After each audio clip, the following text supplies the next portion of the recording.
The world where the MC lived was destroyed. Everyone had to fight against monsters to survive, and it was like that throughout his entire life. He was already tired, with huge piles of lifeless monsters around him. He kept finishing off the monsters, and for months, it stayed that way until those months turned into years. In the end, 10 years passed as if they were nothing. With a single sword, he cut down every monster that appeared before him and was never afraid. Until finally, the final boss appeared with his colossal size. The monster commanded him to give up, since, in the end, the whole world had already knelt before the chaos. He did not let himself be intimidated by that, and the monster thought it was a waste of talent since he could become one of his elite soldiers. The MC found that funny, told him not to make him laugh, and charged straight toward the boss. The monster made the first strike and he dodged, but at the same time hit the mutant's fingers, who looked closely at the hero, who also stared back, but with an attack coming in his direction, and due to the speed, he got hit anyway. The monster finished his attack saying to resist as much as he wanted, since in the end, he was nothing more than an insect. The MC was wounded in various places and retreated since he was thrown far away.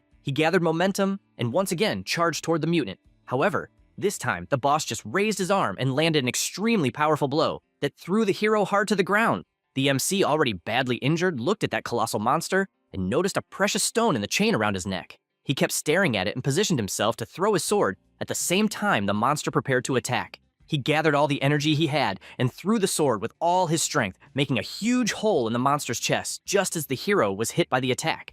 But before it landed, the precious stone shattered and the boss screamed furiously since his necklace had been completely destroyed, and all he could do was scream in disbelief that it happened, and his body was erased from existence. The MC, injured, just lay on the ground bleeding heavily. He looked up and saw a shooting star and thought it was beautiful. After that, we see someone walking. It is the incarnation of the MC. His name is Dojun. Upon arriving at a place with a siren, he is informed that it is Portal B and the rank is C. In addition, it is necessary to scan the hero registration number to identify him. However, the MC just kept walking and stood in front of the gate. Then, he raised his foot and kicked hard, completely destroying the entrance.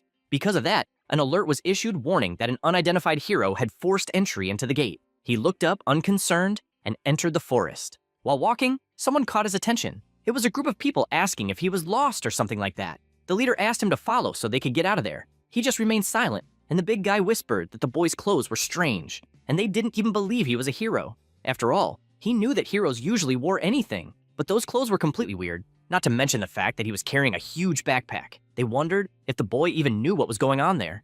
Dojun replied that he knew what they were talking about and had just arrived.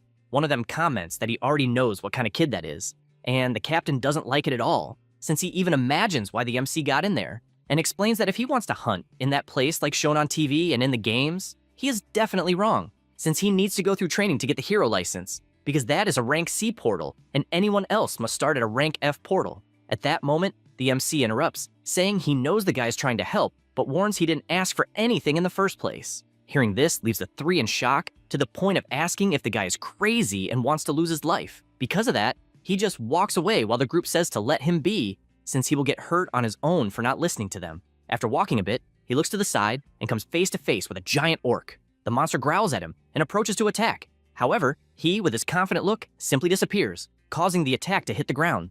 The orc is confused about what happened until he appears above, and with a single strike explodes the monster's head, making it vanish from existence. With that, only the body remains, falling hard to the ground.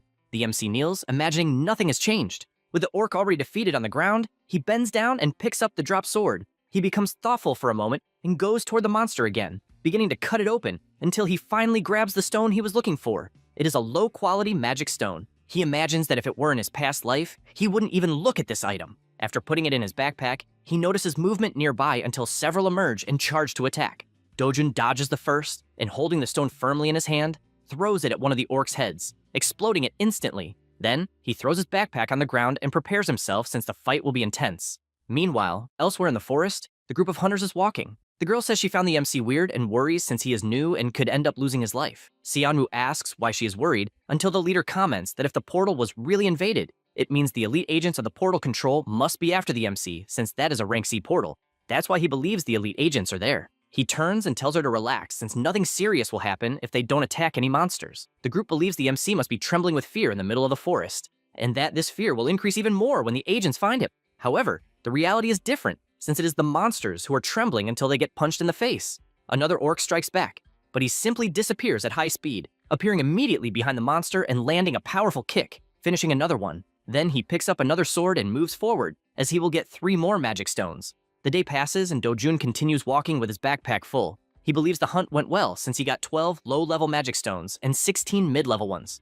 At that moment, an elite agent appears and shouts that he found the target. The MC turns and comes face to face with 4 people standing in front of him. One of the agents says they are the portal control team and asks him to show his hero registration card, since if he doesn't have one, he will need to accompany them. Dojun doesn't understand what portal control means, and the man, releasing his aura, just orders him to cooperate. He stares back and resumes walking, finding it annoying. The team leader notices the lack of cooperation and orders the MC to be handcuffed, warning once more that if he doesn't cooperate, they will need to use brute force. Then one of them grabs his arm and says that if he resists and gets hurt, it won't be their responsibility. However, Dojun pulls his arm away with his other hand, terrifying the agent with such strength. Then, with a serious look, he tells them to stop bothering him. The agents realize the danger and draw their weapons. The MC soon realizes that those are rank 4 mana seals, something that would definitely work well against orcs, but not against him. For that reason, he twists the agent's arm and calmly gives his final warning, saying that if they don't want to get hurt, they should leave him alone.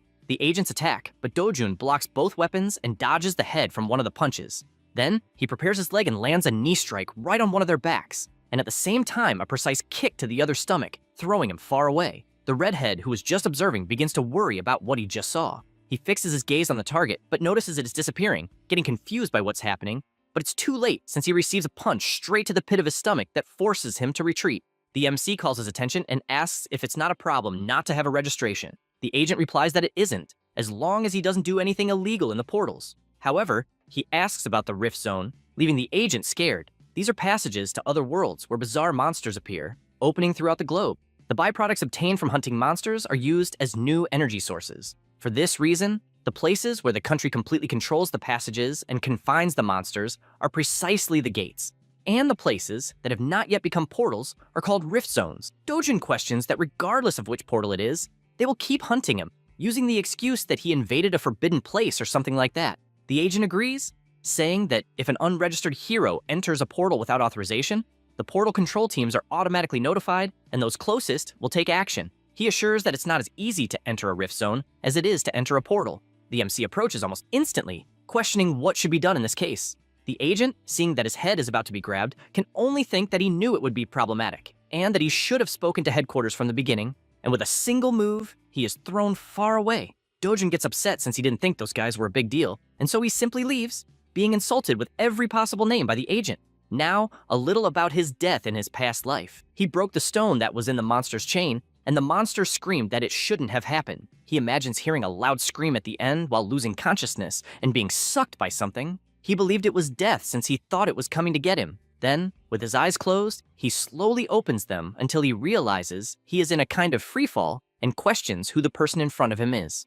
The boy introduces himself as Dojun and says he is losing his life. Because of that, he only asks that his wish be fulfilled so he can leave peacefully, but the MC just refuses, leaving him downhearted by this quick answer. He warns that he regrets nothing and that he fought desperately for 10 years, only to be betrayed by his comrades in the end, and his land was being destroyed and all his friends lost their lives as well as his family, and he assures that even with all his efforts, in the end, life means nothing. And so, he asks if the MC doesn't also feel the same way. Dojun responds that even though his life ends this way, he hoped that his grandmother and sister, who are still on Earth, wouldn't live like that. The MC sighs and says it's okay, asking him to say what he wants. He gets excited and tells his wish. Back to the present, there is the digital complex of Gasan, Gainshun in Seoul. It is currently called the Hero Complex, as the exchanges of gate byproducts have become far more numerous than information technology companies.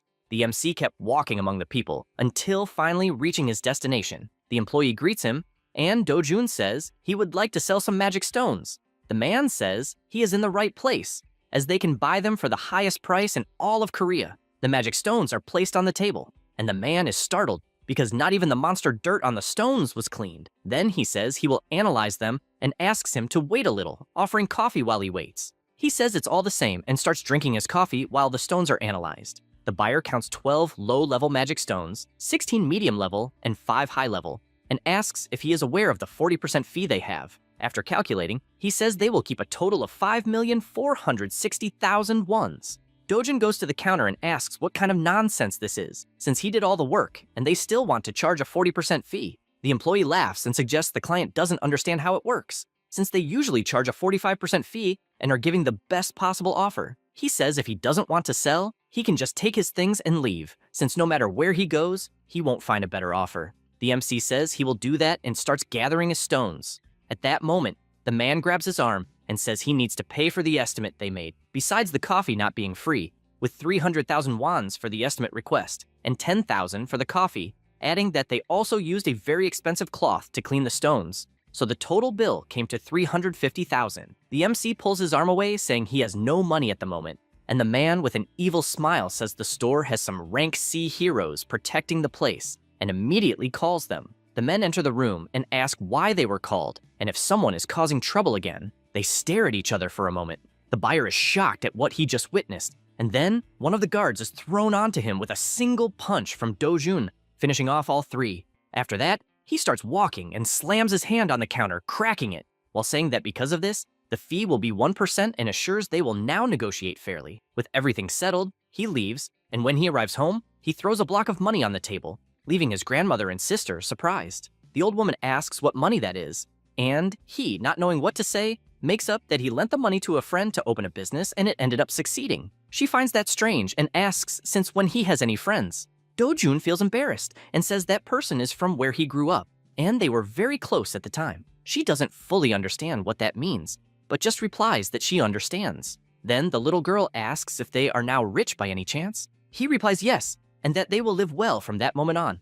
Onyoung starts running around the room happily celebrating being rich. The MC watches this and remembers Dojun's wish that all he wanted was for his grandmother and sister to live well in a safe house. He reflects that before he could respond, the boy simply disappeared. Then, when he woke up, his new self was in that body. He knows that a house in the safest place in Korea costs 110 billion wons, and knows he is not obliged to follow his old body's wish, and also knows that if he can recover his strength, getting that money wouldn't be anything difficult. Rifts, portals, monsters, and everything in that place were destroyed because being the god of the sword in his other world, that place is like an amusement park. However, he is frustrated since he hasn't been able to recover even 10% of his strength. Suddenly, someone knocks on the door calling for him. The MC gets up and asks them to stay there since he will see who it is.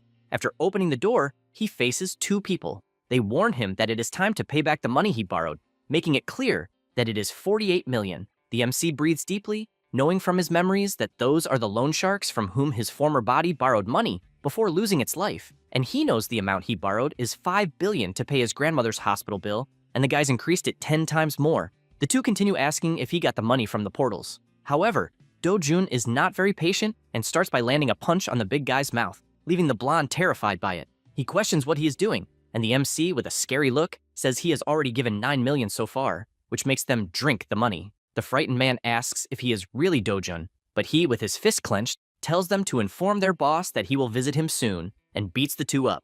Hours later, he goes to the mall, and after entering the teddy bear store, his sister is amazed, asking if she can really have one of those. He replies that she can, and that she can have whatever she wants. Then he thinks that he has the memories of the former Dojun, which made him start having feelings, and even knowing it is just sympathy, he knows Dojun was kind to her, even being a half-sister. He wants at least to protect that feeling. Onyoung chooses one and asks if she can take it. He sees she chose a very simple bear and hands her a bigger one, saying that, as he said, she can take whatever she wants. This makes the little girl extremely happy. After that, they go to eat, and while having their meal, the MC hears someone whispering his name. It was a woman accompanied by two men. She asks what is going on since he is dressing better, although still ridiculous, and asks who the little girl is, implying he got involved with someone like his mother. Hearing this makes Dojun extremely furious, creating a heavy atmosphere around, and Eun-young only wonders who the woman is. He tries to control himself, and the woman, still there,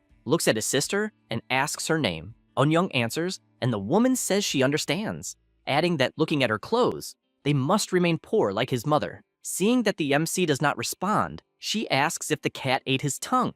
She realizes there will be no answer, and so turns to the little girl and asks if she knows the meaning of the word bitch. Dojun becomes increasingly irritated and says she is a woman as ugly as an orc and is looking for trouble. She turns around without understanding if she heard correctly and realizes she made him furious. The MC knows that the former Dojun was a bastard child who lived in poverty, and at 7 years old, his mother died, and he had to move to his biological father's house. He lived there for 10 years, being neglected, and after his father's second wife had a son, he himself was completely rejected. He was abandoned again, until he ended up at his maternal grandmother's house and lived with his half-sister, whom he had never seen before. With all these memories of his former body's owner, he wonders how he managed to endure all that until now, but knows it is okay since he will deal with everything. He goes to the woman and says, it's been a long time since he left her house, but she is still disgusting, and both her personality and appearance are worse than trash. Besides being as dumb as an animal, he emphasizes that this is why she walks around with an inferiority complex,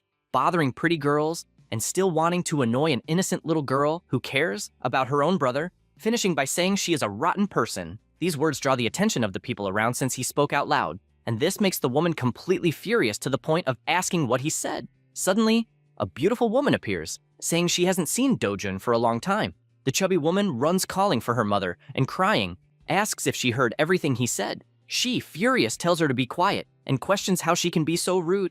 Then she smiles and asks Dojun how he has been and that he should have visited her someday. The MC knows that she is the fakest of all since she was the one who tormented Dojun the most over the years. So he interrupts her saying she is disgusting, also asking who she thinks she is to speak so familiarly and tells her to go to hell. The woman is left speechless and just turns to leave. As she leaves, she wonders if that is really the Dojun she knows since he was a boy who always lowered his head and ended up getting beaten for no reason, and everyone leaves. The MC realizes the mood was completely ruined, so he calls his sister to leave. He reflects that the old Dojun who endured everything silently no longer exists, and therefore everyone should get used to it.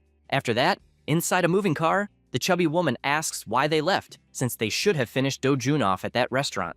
The woman calls the secretary's attention and asks why Dojun is still alive. He gets worried seeing his boss is serious and replies that the report said they left the boy in front of a portal. She starts screaming, not understanding why he is still alive after being left in front of a portal. The girl gets scared by the conversation and asks what it means to be dead. Her mother stays silent, her daughter starts yelling what she did and if she tried to take Dojun's life. At that moment, the mother asks if she likes him, making the girl blush, saying it's not that, but only because if her grandfather and father find out, it will be a big problem. Hiju grabs her daughter's face and, furious, tells her to shut up because she will take care of everything. Lucia is terrified seeing her mother's expression. All the woman could think was that she will end the MC no matter what. 10 years ago, a rift zone appeared and the monsters that emerged started finishing off people. The world was in complete chaos, but with the appearance of heroes, the chaos was quickly resolved, and the core stones inside the monsters served as a new energy source, and countries focused on turning the rifts into controlled portals.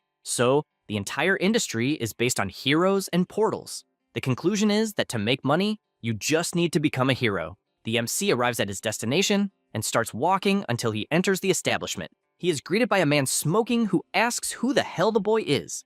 After finding out who he is, he puts out his cigarette and asks if he really has the nerve to show up there after messing with his gang. Dojun says that the more he thinks about it, the more he believes he messed up, so he wants to be compensated for the mental and physical damage they caused. The man becomes thoughtful since he knows the MC was just an idiot, but suddenly changed and is full of attitude against strong guys. And judging by how he took down some of his gang members, he believes he must have awakened. The man stands up and says that apparently the boy achieved something cool and changed, and asks if by any chance he knows what happened to other idiots who also awakened and showed up there full of arrogance. At that moment, several other men appear and approach the MC. The leader warns that they all kept complaining and ended up in rank D, and he himself has several rank D heroes there to shut the others up. The MC, who is silent, tells the guy to sit down, making it clear they haven't finished talking yet. One of the henchmen asks how he dares to talk like that, and he, without much talk, punches the guy in the face, throwing him to the other side of the room. Then he hits the second and the third, asking if they are nothing more than loan sharks, since he believes they also know how to forge IDs. While beating up the gang, he says he will need more money and therefore will need a fake ID. The last gang member tries to land a punch, but it's useless since the MC dodges and attacks, ending up knocking out all the members. The MC orders a perfect fake ID without any mistakes, and makes it clear he wants it by the next day. Everyone in the room is terrified, and the leader tries to understand what is happening since the power he just witnessed is not rank D, and he considers if it's rank C, although he really believes he might even be rank B. Dojin asks if he's not going to answer, and the leader shrinks, saying he understood. The MC approaches saying he has more to say, and with a scary expression asks if by any chance that bitch Hiju sent them to kill him. The man starts sweating cold without saying anything, but this only makes Dojin squeeze his clavicle until he screams in pain like crazy and finally admits yes, she ordered him to kill him. He explains the woman asked to pile debt on the MC until he couldn't take it anymore to the point of taking his own life. The MC thinks about it and asks what he means by taking his own life, since they threw him in front of a portal. The leader, trembling, asks what he means by portal and says he has no idea what he's talking about and even swears he's not lying. He keeps begging since he's telling the truth, and also comments that if he had died like that instead of simply taking his own life, the woman wouldn't even pay. The MC thinks about it since it makes sense and says the name Cheol Woo, warning that he wants all information about this guy by the next day, since that is the name of the one who dragged him to the portal. He says this and leaves.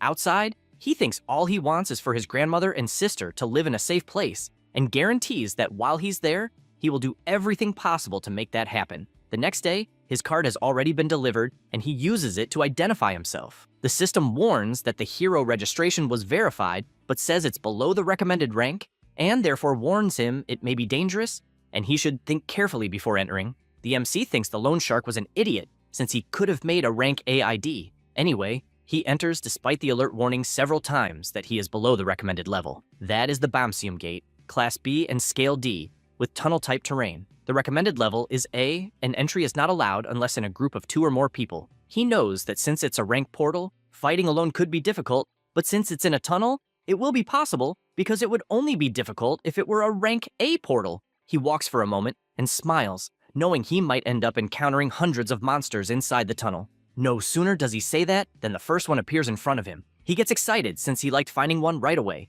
and even with the monsters charging at him, he manages to finish them off while collecting their stones. One of them opens its mouth, showing its long, venomous fangs. He is aware that it's the black-fanged snake that can cause paralysis with its venom. Because of that, he runs and, after positioning himself, unleashes several attacks on the monster until he splits it in half. He notices that the venom landed on his glove and laments it, as he basically threw 300,000 one away. Then he hears something and notices more snakes approaching. However, that's nothing, as he starts finishing them off one by one, with their goo being splattered in all directions until he finally defeats them all. He digs his claws into the snake and finds it strange that there's no magic stone. Only then does he reflect that, if it's like in his old world, the drop rate for magic stones from the black-fanged snake is still 3%. Because of that, he continues on his way, as it means he'll have to finish off at least 100 more of them. After reaching another room, he comes across skeletons on the ground, and looking ahead, realizes he's finally facing the boss. He throws his backpack to the ground,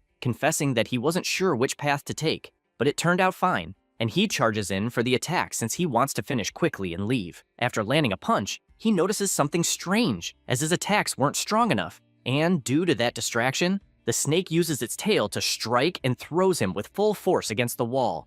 Then it charges in to devour him, but he jumps back in time and, after repositioning himself, charges in again, landing another powerful punch. This attack makes him conclude that this monster is on a much higher level than the ones in the tunnel and has much tougher skin. He tries to think of what to do and laments that if he had his full strength, that snake wouldn't be more than an insect. Then he looks to the side and sees a sword stuck in the ground from heroes who lost their lives. He observes it for a moment and picks it up, as despite being worn out, he has no other option. Besides, he knows it doesn't matter how old a sword is, since what matters is who's holding it. The boss wastes no time and charges in, but Dojin jumps and, already in the air, tells it to consider it an honor to be finished by him. Then he grips the weapon firmly and delivers his powerful slash that lights up the entire hall. After this attack, he stays silent for a moment and realizes that even though he defeated the boss, the sword also broke, and it would have been bad if he had missed. He goes to the monster's body and starts checking for items, and removes one of its fangs, as despite being small,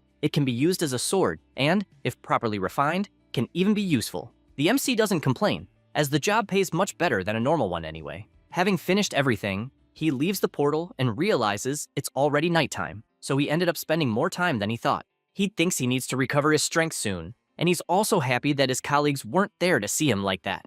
Meanwhile, elsewhere, a man shows the stones he obtained during his mission. The buyer confesses that he got many high-quality magic stones and says the fee is 40% as usual. The man is outraged, questioning if the fee isn't too high since he is a loyal customer and wants to know if he could get a discount. The buyer, counting the notes, replies that their fee is the lowest in the market and adds that the basic fee at the portal center alone is 5%. And since they don't record the transactions, they don't even charge an additional fee. He hands over the money, saying they consider all these things so heroes can get the best possible profit. The man starts counting the money, agreeing with what was said, and asks the buyer what the hell happened to his face since it's all beaten up.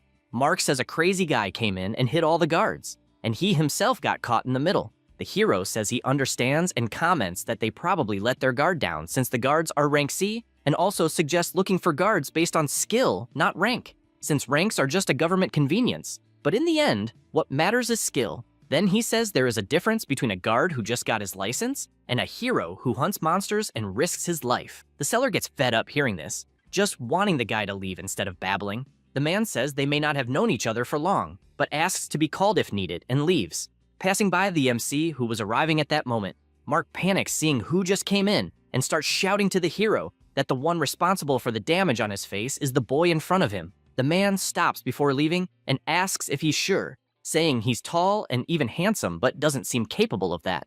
Anyway, he starts intimidating the MC, asking why he caused trouble there since a true hero can't be beating innocents, and asks if he doesn't know his duty is to protect civilians. The seller gets excited knowing the guy with the hood is a veteran hero of 7 years. However, Dojun turns around and tells him to shut up and get out of there.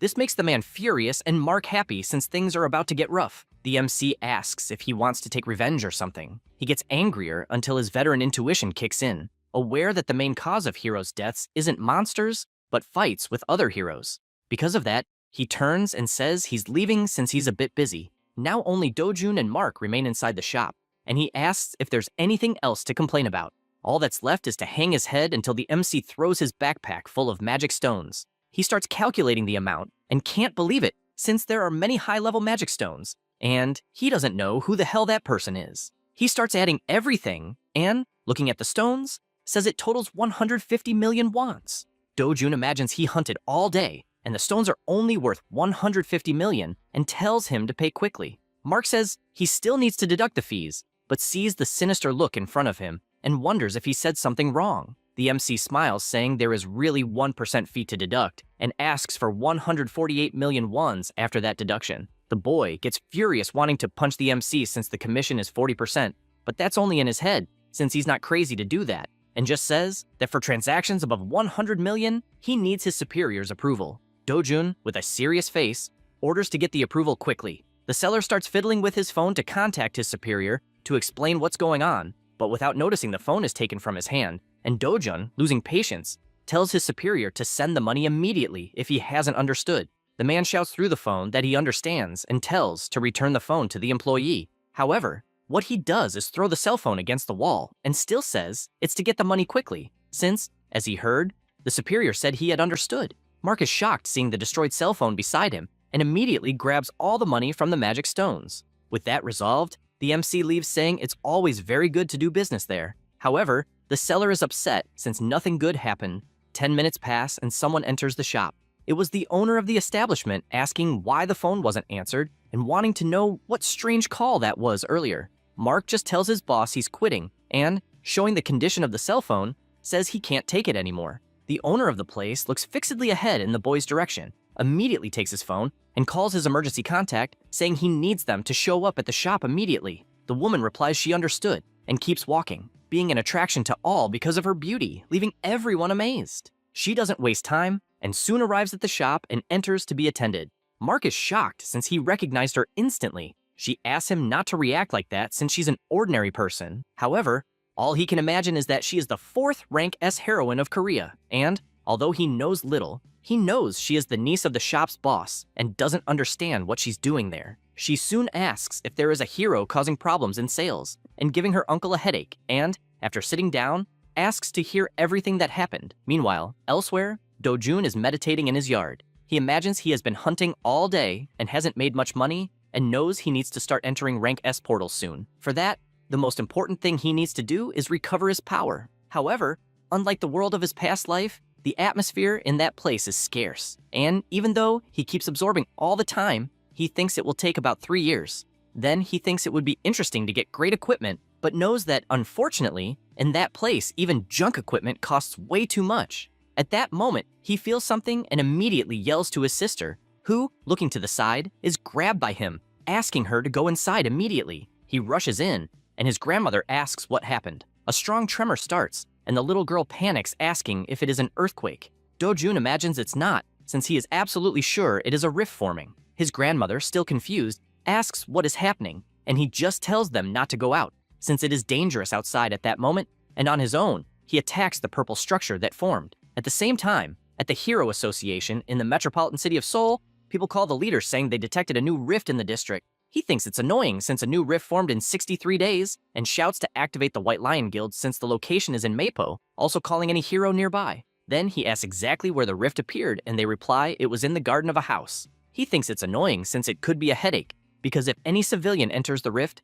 no one else can enter until they come out. And that's not the worst, since he also knows that if someone dies inside, a monster wave will emerge for the next 10 days, and if that happens, the entire region will be destroyed. Because of that, he asks to check if anyone entered the rift, and the blonde guy answers that a young man named Do-jun entered the portal minutes before, according to the elderly woman who reported it, and he did so trying to save her and the little girl who was in the house. They conclude that means a civilian entered instead of a hero, and so he asks what the probability of a monster wave happening is. The staff responds that in that case, the chance is 99.9%. This scares everyone since in that scenario, it will be an unprecedented chaos. Elsewhere, a stack of papers is thrown on the table, and Hiju receives the news that Do-jun awakened and says, that doesn't make sense. The secretary responds that the boy has not yet been registered by the Heroes Association, but even so guarantees that he awakened. She becomes furious and asks what the hell the loan shark did, since everything indicates that she herself should have finished the MC and does not understand how things got so complicated, since the loan shark did nothing and still kept the money. Still irritated, she orders him to talk to Chiol-woo to order him to finish Do-jun at once, and if he does not do it, the guy must pay 10 times more than she paid to carry out the service. The bald guy says it will not be necessary, since he learned that a rift appeared right in Do-jun's garden, and also confirmed that the boy entered the rift and it will even be announced on the news. She asks if that means they will never see the boy again. He answers yes, but she is not so relaxed about that, and therefore orders him to keep an eye until they are sure. Inside the rift, the MC finds himself in a forest. He thinks it is hard to believe, but that is the Patisua forest, which he always used to go to as a child. He realizes this because the forest with its big trees and grass, along with the abundant mana in the air and even the wind, absolutely everything is the same. Knowing this, he looks in a direction, and after walking a bit, it realizes it is as he thought, since he reached the world tree. He knows that it is an ancient spiritual tree full of high purity mana. After touching the tree, he thinks that in his world, that tree was destroyed because it was burned and the mana flow was altered, but he realizes that in this place it remains alive and strong, and he does not know why, so he concludes that he might recover his power with that tree. Without thinking twice, he begins to meditate with the goal of absorbing as much mana as possible and restoring his former power. Time passes, and he does not lose focus. Days go by, and he even realizes that he ended up forgetting to eat or sleep, since he focused only on his breathing for 10 consecutive days. After nightfall, he opens his eyes. Having felt the presence of some monsters, he realizes that the monsters are called Volcana and were the ones responsible for burning the world tree in his past life. They start to advance, and all he imagines is that it would be very good if he had a water attribute sword. The monsters get closer and closer, and he prepares himself, saying it doesn't matter anymore because he will crush them all. Then, he stretches out his hand and releases his power after accumulating all that mana. The monsters begin to scream in pain, and he stays focused all the time. What he is doing is releasing his mana, since when releasing accumulated mana in the form of energy, it explodes. He thinks it has been a long time since he accumulated so much mana. The monsters start to channel power through their mouths and shoot it toward the MC, who only sees the energy approaching and being blocked by his natural barrier. He starts walking, saying the world tree is finally safe, and with a confident look, says he wants to see how much stronger he has become. He cracks his neck, and the Volcana begins gathering energy again, but at the same moment, he appears putting his hand in the monster's mouth to stop the power from passing through, and even so, the monster fires with all its strength, but the attack explodes inside its mouth, making its body explode from the waist up and dropping a magic stone. Now he walks toward the other monsters, and with a smile on his face says that by killing those idiots, he might even get the inextinguishable ember. Then, excited, he starts attacking all the monsters, since, as far as he remembers, the drop rate was high, and he wonders how many monsters he will be able to eliminate. His excitement is so great that he cannot stop hitting the mutants.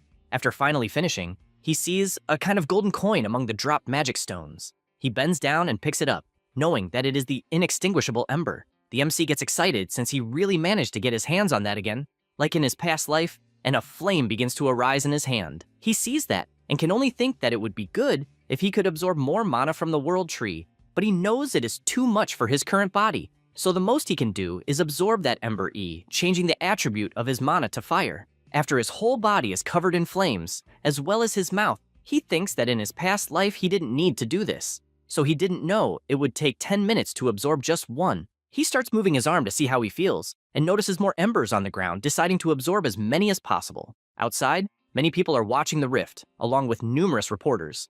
A man is irritated and says that because of a civilian, he can't enter the rift as it is blocked. Hyunwoo comments that he heard the MC only entered the rift to save his little sister who was nearby. However, the man insists it was just an excuse since there was a rumor that Dojun awakened and only for that reason entered without thinking. Hyunwoo asks what the guildmaster said, and he replies it was the usual, that they need to follow the manual. Hyunwoo mentions that apparently the rifts appeared simultaneously in the United States, China, United Kingdom, Turkey, and Switzerland, and as far as he knows, the guildmaster is busy because of that too, even though it's the first time he's seen something like this happen. Sungwoo is extremely irritated since only his group got screwed over by a delinquent who entered a rift on his own. He clenches his fist, saying some nobody shouldn't have acted so rashly, and promises to beat him when he shows up. The rift remains intact, and it is reported that 28 days have passed since it appeared, and the Hero Association declared that there will be a wave of level 1 monsters. So they ask everyone to prepare, as this is what will happen if the civilian who entered doesn't leave in 2 days.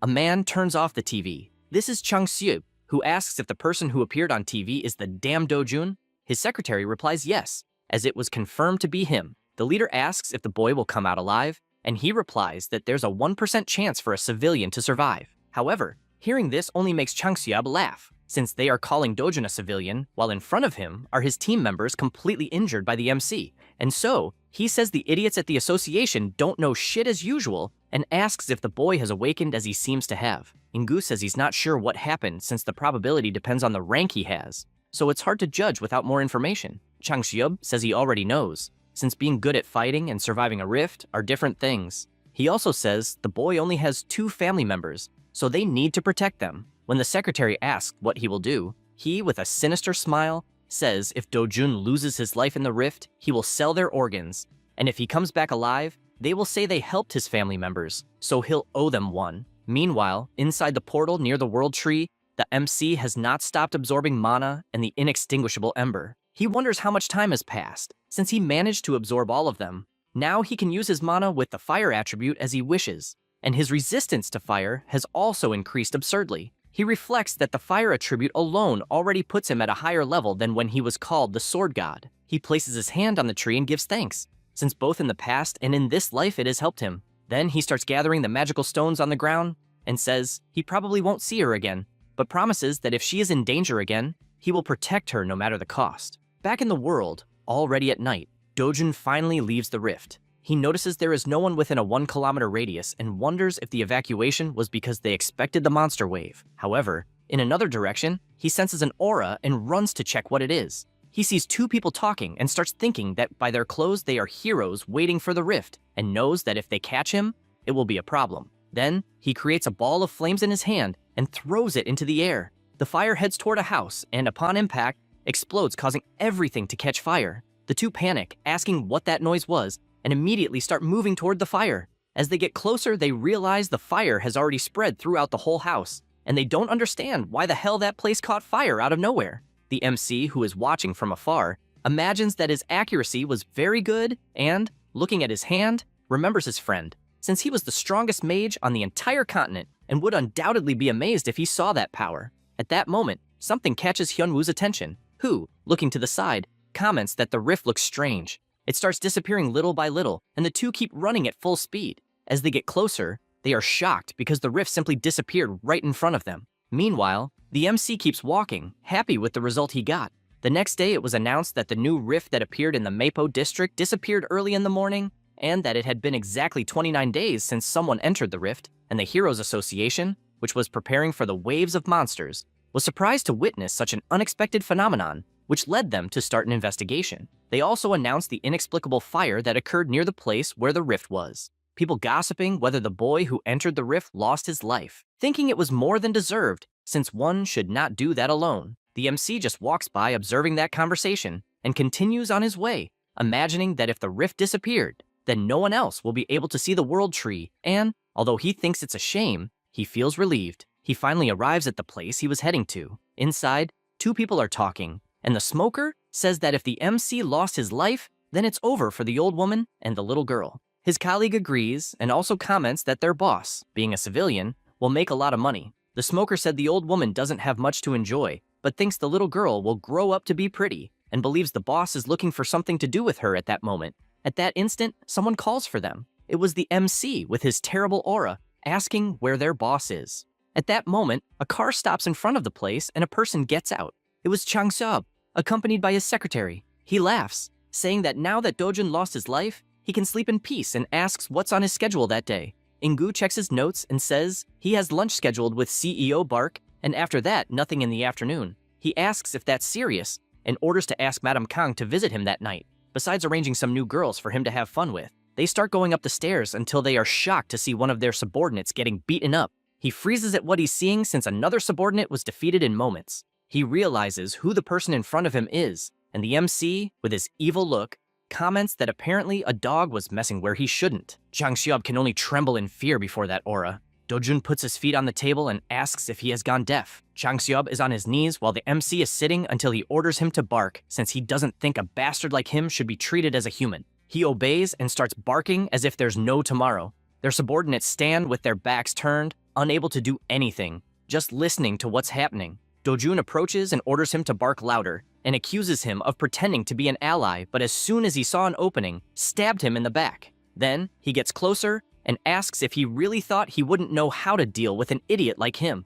Chang Xiaob crouches immediately, begging for mercy, saying he will serve as a loyal dog from that moment on. Dojun kicks him in the mouth, throwing him backwards with his head on the floor. Then he calls the secretary and says he will be the new boss, ordering him not to work like a dog for a guy who isn't even human. He also says he will probably like getting rid of trash like Chang Xiu, and therefore gives permission to do so. The Four Eyes starts to sweat cold until he crouches down, warning that their boss has many connections, and that if he himself suddenly becomes the boss, he believes people will find it strange. Therefore, he asks to give the leader a chance. However, the MC questions why he is acting that way, since he knows he is an expert at putting people in barrels and throwing them into the oceans, or even crushing them in a junkyard. Then he assures that if he does not want to help, he himself will throw their leader into a portal to become monster food. Chang Xiao bows once again, begging for a chance, and saying he will work until the day he loses his life, and everyone keeps begging for that.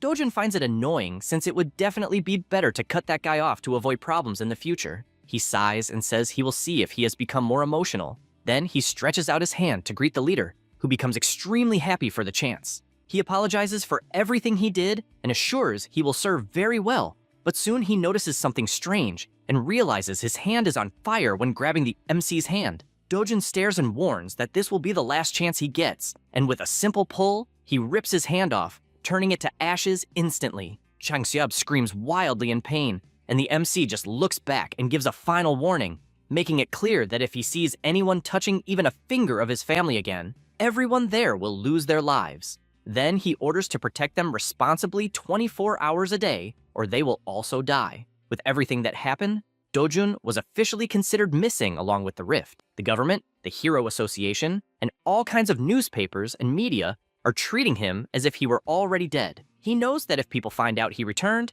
he will only have problems, and imagines that soon Chang Xiab will find a new house, so he should prepare for the move. His sister is happy, eating a hamburger, and with a smile on her face says she is glad they are moving. The MC says she will be able to go to daycare with other children, and next year, he will also do something like that. However, the girl becomes depressed, which makes him desperate to ask what happened and if she does not want to go.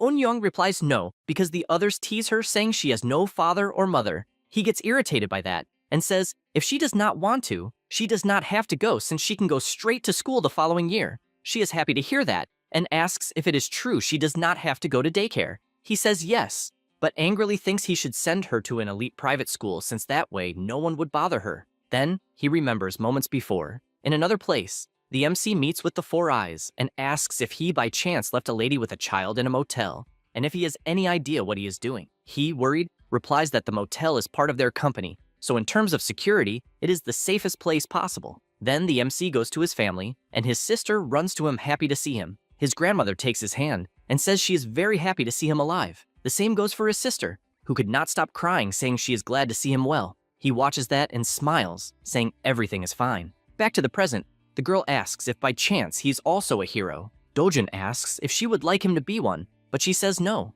He does not understand why. And she says she heard that a hero fights monsters and sometimes dies, and that is why she and their grandmother want to stay with him forever. Dojun hears all this and sighs, since that phrase, stay forever, was impactful. He imagines that even in his world he was the last to survive and lost everything fighting monsters all those years. However, he realizes that at the moment he has something precious he had forgotten. So in this world, he sees he can finally protect that small happiness.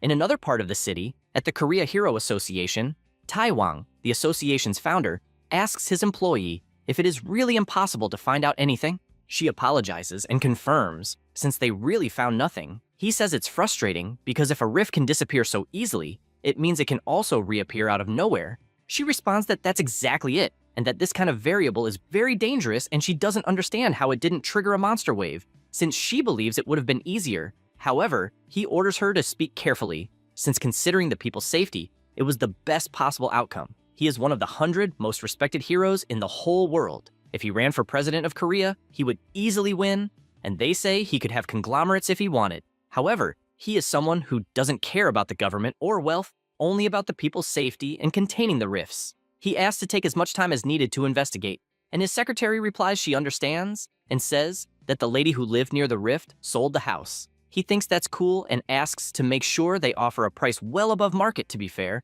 and if he could offer some support for losing a family member, that would be good too. He goes to his computer and soon notices something, since he learned that the rifts appeared around the world at the same time, and that this is problematic. His secretary asks if by any chance the United States and China have managed to control them. He says the problem is the United Kingdom, since their best heroes are at other rifts. At that moment, a notification arrives, and he can't believe what he's seeing, since it's a worldwide alert that a monster wave occurred in the United Kingdom, still in the morning. The MC keeps walking through the city until he goes to his usual place where he sells his magic stones. He opens the door, and Mark says good morning, until he becomes desperate upon seeing who it is. Immediately, he starts yelling at his manager that this is the troublemaker. The owner closes the newspaper he was reading and stands up, asking if this is the person who abused their goodwill while he was away. Dojun replies that it's the perfect time for the owner to be there, and says he has many magic stones to sell that day, so he wanted someone with more authority to handle it. He says this and throws his full backpack on the floor. The man sees this, imagining it must be full of low-level magic stones like last time, and says they won't do business with him anymore, so he asks him to leave. The MC asks why not. The establishment's manager says that a 1% fee is a big loss for the shop, and so they don't want to do business with that kind of person. Dojun laughs, warning they'll regret it, but the manager doesn't care and says there's no reason to continue talking, since only the association charges 5% fee, so none of that makes sense. Then he turns and tells him to leave and never come back. The MC goes to his backpack and dumps the magic stones inside, leaving both Mark and Janwoo shocked. You realize they are heroic magic stones that are worth any price they ask. The MC laughs and says that if they don't want them, it's no problem. This is a heroic magic stone. In Mexico, a famous drug scientist named Kurzman was breaking magic stones trying to create a drug. Things didn't go as planned, and he ended up activating its power and himself awakened as a hero. Since then, this type of stone became famous as an essential item to awaken heroes, and for that, it got that name. They look completely shocked, since it's a rare energy source and a luxury item. The MC says he will store everything and leave, but the manager changes his attitude, asking him to wait a bit. Mark, having nothing to do, starts cleaning the magic stones while Dojun keeps drinking iced tea. Janwoo, trying to negotiate, asks if he doesn't think 0.5% is too low. He says if he doesn't like it, forget it. But the shop owner says that's not it. He was just curious why he changed it to 0.5%. He replies it's because he annoyed him. So immediately, Janwoo bows, begging for forgiveness, saying he wasn't thinking clearly. The MC, without much talk, tells them to stop wasting time, since he wants the answer, if they will accept or not. Mark watches from afar, thinking the MC is an ignorant bastard. Janwoo replies that it's fine, and starts giving a long speech that was enough to make the MC turn away, warning that he will leave. The man begs him to do it for 9% or they will suffer a loss. Then he asks for 8%, since his boss will kill him if he finds out. Next, he lowers it to 7% and says he can't go lower. But the MC says he never asked to lower it, so the new value is 6%. But he warns that this way it won't work. Mark just watches that humiliation, since Janwoo was already on his knees not knowing what else to do. Then, the MC says he is kind and will leave it at 1%. The man shouts, calling him a damn thief, but actually, that was in his mind, since he's not crazy enough to shout that to someone who got a heroic magic stone. Then the MC makes it more interesting by saying that to let them know, they have 7 more backpacks like that one. The two are shocked hearing this, and the manager shouts for Mark to run at the speed of light to get the contract. With everything settled, he receives 67 billion wons for the heroic magic stones. He reflects that if he continues like that, he will manage to buy the house that costs 110 billion. However, he knows it's not possible to get all that again with the portals, and all he wanted was to be able to enter a new rift. Suddenly, the phone starts ringing with an alert, and the manager asks if it's a monster wave. However, it was just an administrative alert from the Ministry of Foreign Affairs warning about what happened there. He is intrigued by this. Then, he said that useless and unskilled people are pathetic. He keeps walking, imagining that if it had been in another time, he would have run to the rift, no matter the country or association, but he is sure he will not live like this anymore. After that, he goes to a restaurant with his family for a banquet. His grandmother checks the menu and is shocked, since 100 grams of meat was costing 250,000 wons, and she thought that was too much. He just tells her not to worry, since he earned a lot of money on his last hunt. Eun-young watches the meat, and after bringing it to her mouth, her eyes shine, amazed because the taste is surprisingly good. Sunja stares at the juicy meat until the MC also looks and says he will want a rib, a steak, a sirloin, and pork belly. His grandmother is shocked by how much he ordered and asks if he didn't overdo it a bit since she doesn't know how they will eat it all. Do-jun, with a smile on his face, asks them to eat with their hearts that day, and, for that reason, they could eat well. She breathes deeply, not understanding the reason for that, until her granddaughter points to a piece of meat in her direction, asking her to eat it because it's delicious. She decides to try it since she has nothing to do and is amazed because it is indeed very good. Everyone continues eating and having fun. At that moment, Jo-yeon enters the restaurant and starts walking between the tables until she reaches the MC and calls him. She asks if they could talk a little, already stating that he is a hero. However, she is interrupted when he asks if she can't see that he is eating with his family, and if she has business to discuss, she should talk to him after he finishes the meal. She processes what she just heard and, irritated, wonders if he has no idea that she is Jo-yeon.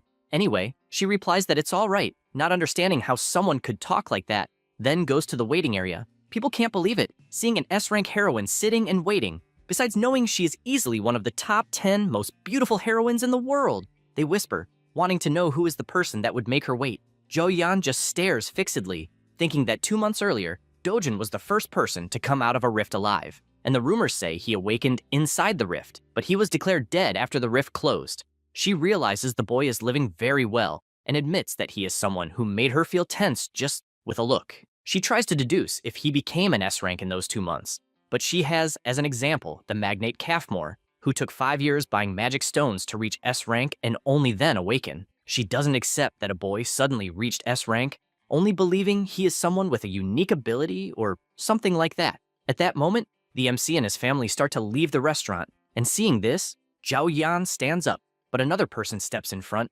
catching the MC's attention. It was Chil-woo, with his bizarre face, saying that it seems he wasn't crazy, since it really is Do-jun there, and asks how the hell he managed to crawl out of the rift. He approaches, saying he knew he was a worm, but didn't want a cockroach right away. Jo-yeon can't believe it since, among all the people, it's precisely Chil-woo there, and she doesn't understand why. However, the MC just looks away and calls the S-rank, asking if she wanted to talk about something. The big guy also looks to the side and sees that it really is Jo-yeon there and asks what the hell is going on. Do-jun replies that he has something to do and asks her to help his family this time. She asks what kind of help, and he says to just call a taxi for them to go home, and then, with his intimidating look, says he will be busy since he remembered he forgot to collect a debt, leaving the big guy excited. Then, leaving the restaurant, Ju-yeon takes the grandmother and the MC's sister to the taxi and tells them not to worry and to come back safely. She says goodbye until the car finally leaves. Inside, a loud noise is heard, and it was Do-jun with his hand raised since he just slapped Chil-woo right in the face. who becomes furious asking if he wants to die. However, the employee interrupts, asking for permission since they can't fight inside. He turns around pushing angrily and tells her to fuck off, which scares all the restaurant customers. Then, he starts shouting like a madman asking if Do-jun wants to lose his life. But once again, the hand goes toward him, and the MC lands another solid punch that not only hits, but also throws him backward. The MC says he wanted to have a talk with him and asks if he was the miserable one who threw him into that portal and left him to die. So he guarantees they have a lot to talk about. Cheol-woo laughs and says he has nothing to say to someone who was abandoned by their own father, and that it seems even his stepmother hates him. He takes his cell phone and starts a voice recording, so he asks to repeat everything he said. The big guy, already furious with that, tells him to fuck off and, gathering energy in his hand, says he won't say anything and instead attacks, saying Do-jun is nothing more than the son of a bitch. The MC just watches and, with a simple raise of his hand, blocks the attack and immediately reflects it back. This leaves Cheol-woo confused since his punch was simply reflected. Do-jun, still with his hand raised, uses his impulse technique and throws the big guy far away. Without wasting time, he jumps and starts beating that trash. Meanwhile, the restaurant employee is terrified because she needs to call the police and no longer even remembers the number. At that moment, someone appears pulling the phone. It was Jo-yeon saying she is fine and will take care of it. She feels relieved since a rank S is there to help. Meanwhile, he keeps beating the big guy and the rank S starts approaching, thinking Cheol-woo is a rank B hero. So this means that to get beaten like that, Do-jun must be above that.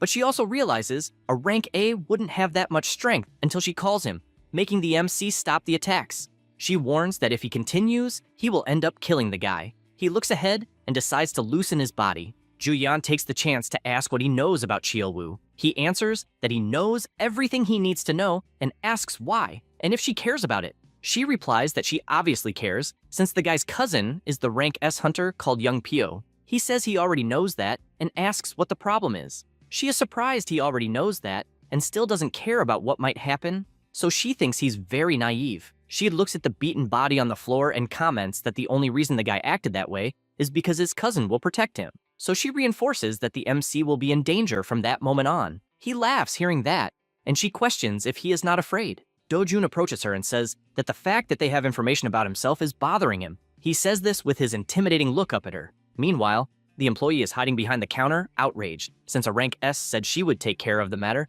but hasn't done anything so far. Ju-yeon apologizes for showing up suddenly, and explains that her uncle asked her to do this since he reported that he went to the store to sell some magical stones and wants her to sell them. She asks how many, and she replies that she will buy all that they have. The MC finds this interesting and says that he has many. She responds that it's not a problem since the benefits of an S-rank hero go beyond his imagination.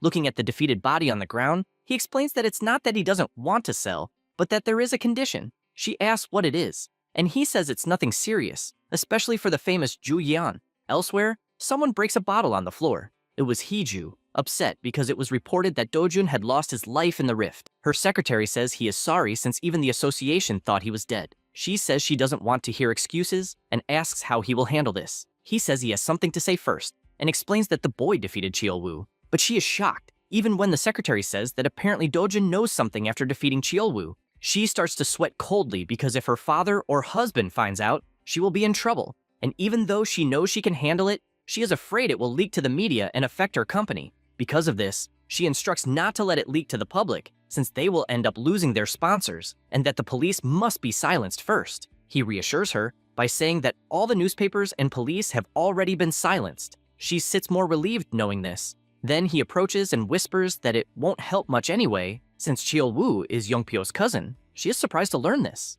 Cheol-woo has always been known as trash among the heroes, and as far as people know, Young-pyo cares about his cousin. However, the blonde is just a pawn used to do the S-rank's dirty work without getting his hands dirty. The secretary says that even for someone important, it would be bad if the police and reporters got involved. She orders a meeting to be scheduled as soon as possible since they need to meet with him and asks about Chang-seob and if he really betrayed them. He answers yes and explains that they are even taking care of Do-jun's family. Hee-ju is outraged by this, ordering a call to Mr. Park since they will make Chang-seob pay for betraying and switching to the MC. In another place, several heroes are gathered. There are 37 rift zones in Korea. 5 of them are turning into portals, while the others are under the care of the Hero Association. Ju-yeon hands over her card, which is immediately confirmed. They go to the entrance, and Dojun, who is also accompanying the mission, imagines there is only one entrance. And even though Juyeon is a famous S rank, her identity was still verified. Inju approaches her and says she is surprised since it is quite rare for them to be called to a rift zone. This is the Guildmaster Cleome, an A-rank hunter. Juyeon doesn't know what to say and just says she wanted to have some fun. Then she looks back toward the MC. Their conversation at the restaurant went as follows. He said he had a condition, which was to let him enter the rift zone. And if they did that, he would be willing to sell all the stones he has at market price. And the reason for wanting to enter was that he would make more money in the rift zone. She thinks about this since it is too crazy to enter such a dangerous place just for money. She imagines that he doesn't care since thanks to him, she got a heroic magical stone. After they pass the entrance, Inju asks her to be honest and asks who the guy on the mission is. She replies that he is just an acquaintance. The guildmaster is not convinced and asks if he is her boyfriend or something like that. She replies that she isn't and that she was only owing him one and recruited him for the mission as a form of payment. The grasshead is surprised that an S-rank heroine owes something to anyone. As the group walks, they hear something just like the MC. Immediately, everyone takes battle formation since a giant bird is flying toward them. Inju can't believe it's a basilisk, and immediately the captain coordinates the team to defend and attack. However, Dojun just runs past and heads straight for the monster. Seeing this scares everyone because they don't understand what the boy is doing. He gathers energy in his hand since he finally has his first target. Close to the basilisk, he concentrates the flames in his hand and lands a solid punch to the monster's face, sending it crashing forcefully to the ground. Then he descends and stands in front of the knocked out bird with a huge hole in its head caused by the punch. A group member asks if a basilisk was really defeated with just one blow, but the MC raises his foot and stomps hard, saying it will only die if he does that. Everyone is shocked witnessing this scene until Inju turns and asks who the hell the boy is. Jo-yeon doesn't quite know what to say and just replies that he's just a very strong boy, but she doesn't accept that answer and starts shaking the captain, questioning how many heroes she knows who could take down a basilisk with a single blow. She is left speechless and says she believes that even the guildmaster could do such a feat and therefore doesn't understand the reaction. Inju doesn't accept this answer since they even witnessed a fight in the air, and with just one punch, he knocked down the basilisk like it was a little bird. Jo-yeon looks scared toward the MC, trying to imagine his true identity. Because of this, she says she will change the plans a bit and says she will go toward the center a little. She asks Dojun for permission, but he quickly interrupts, saying he won't share anything with those who didn't help. Then he puts the stone in his bag. She replies that she's not there to ask for that and admits she thought he was too strong for such a simple monster and asks what he thinks about going further in. Immediately, he smiles and says it sounds fun. She starts walking, saying she knows that area very well and will serve as a guide, but asks him to stay close so he doesn't get lost. She barely says this and starts running at an impressive speed. The MC notices she suddenly started running, and so he crouches and practically disappears with the speed he has. The group just watches from afar, unbelieving, since as far as they know, Jo-yeon runs at bullet speed, so they think Dojun is the very light. A group member asks if they won't go after the two. The guildmaster asks if it's possible to follow them. He answers that obviously it's impossible, and so they will have to hunt around the surroundings. She goes to the defeated basilisk, seeing the damage the MC caused, reveals that she and the rest of the group are revered for being A-rank heroes, but admits that compared to S-rank heroes, they are insignificant beings since there are powerful people like Jo-yeon and another certain someone whose name she doesn't say. Meanwhile, Jo-yeon is moving at full speed until she looks back and sees nothing and wonders if she should slow down. But at that very moment, the MC, who was already by her side, asks if she could run a little faster, and so she is overtaken. She simply couldn't believe it since she doesn't understand how she was caught, as when it comes to speed, she's top 2 in the entire Korea. The MC decides to walk backward until matching her speed and confesses that he did not expect her to be so slow, besides not being able to keep up with him that way. Jo-yeon shouts furiously, since at no point did she say she would follow him. The MC stared up towards some mountains. He catches her attention and asks what is at the top of the mountain. She is surprised, recognizing the area because it is where the Rift Boss is. She further explains that it is a monster called Kassarian, a creature about 20 meters tall that resembles a pterosaur, and warns not to even think about fighting this monster since it requires at least 3 rank S heroes to take it down. He asks if by any chance this boss has a high-level magic stone. She replies that it obviously does, and that the magic stone is even more powerful than a normal high-level one, and questions why he asks. Then, he just resumes walking, and she becomes scared, wanting to know if he's really thinking about profiting from the boss, since she did not call him to the rift to do something so dangerous. But when she sees, he is already running at full speed, and she becomes terrified, since facing Kassarian alone is suicide. So she starts running too, getting close to him, but the MC disappears by increasing his speed even more along the trail toward the top of the mountain. After a while, Jo Yeon is shocked by what she sees and asks what the hell that is, since in front of her, the boss is already completely defeated. She sees Dojun putting away his knife and cannot hide her shocked expression because Kassarian is extremely powerful, and she even knows of a rank S hunter named Haeyol who was known for hunting this boss. When this hero faced him for the first time along with a group of rank A hunters, all were obliterated, leaving only Haeyol alive. He was frustrated by this, and,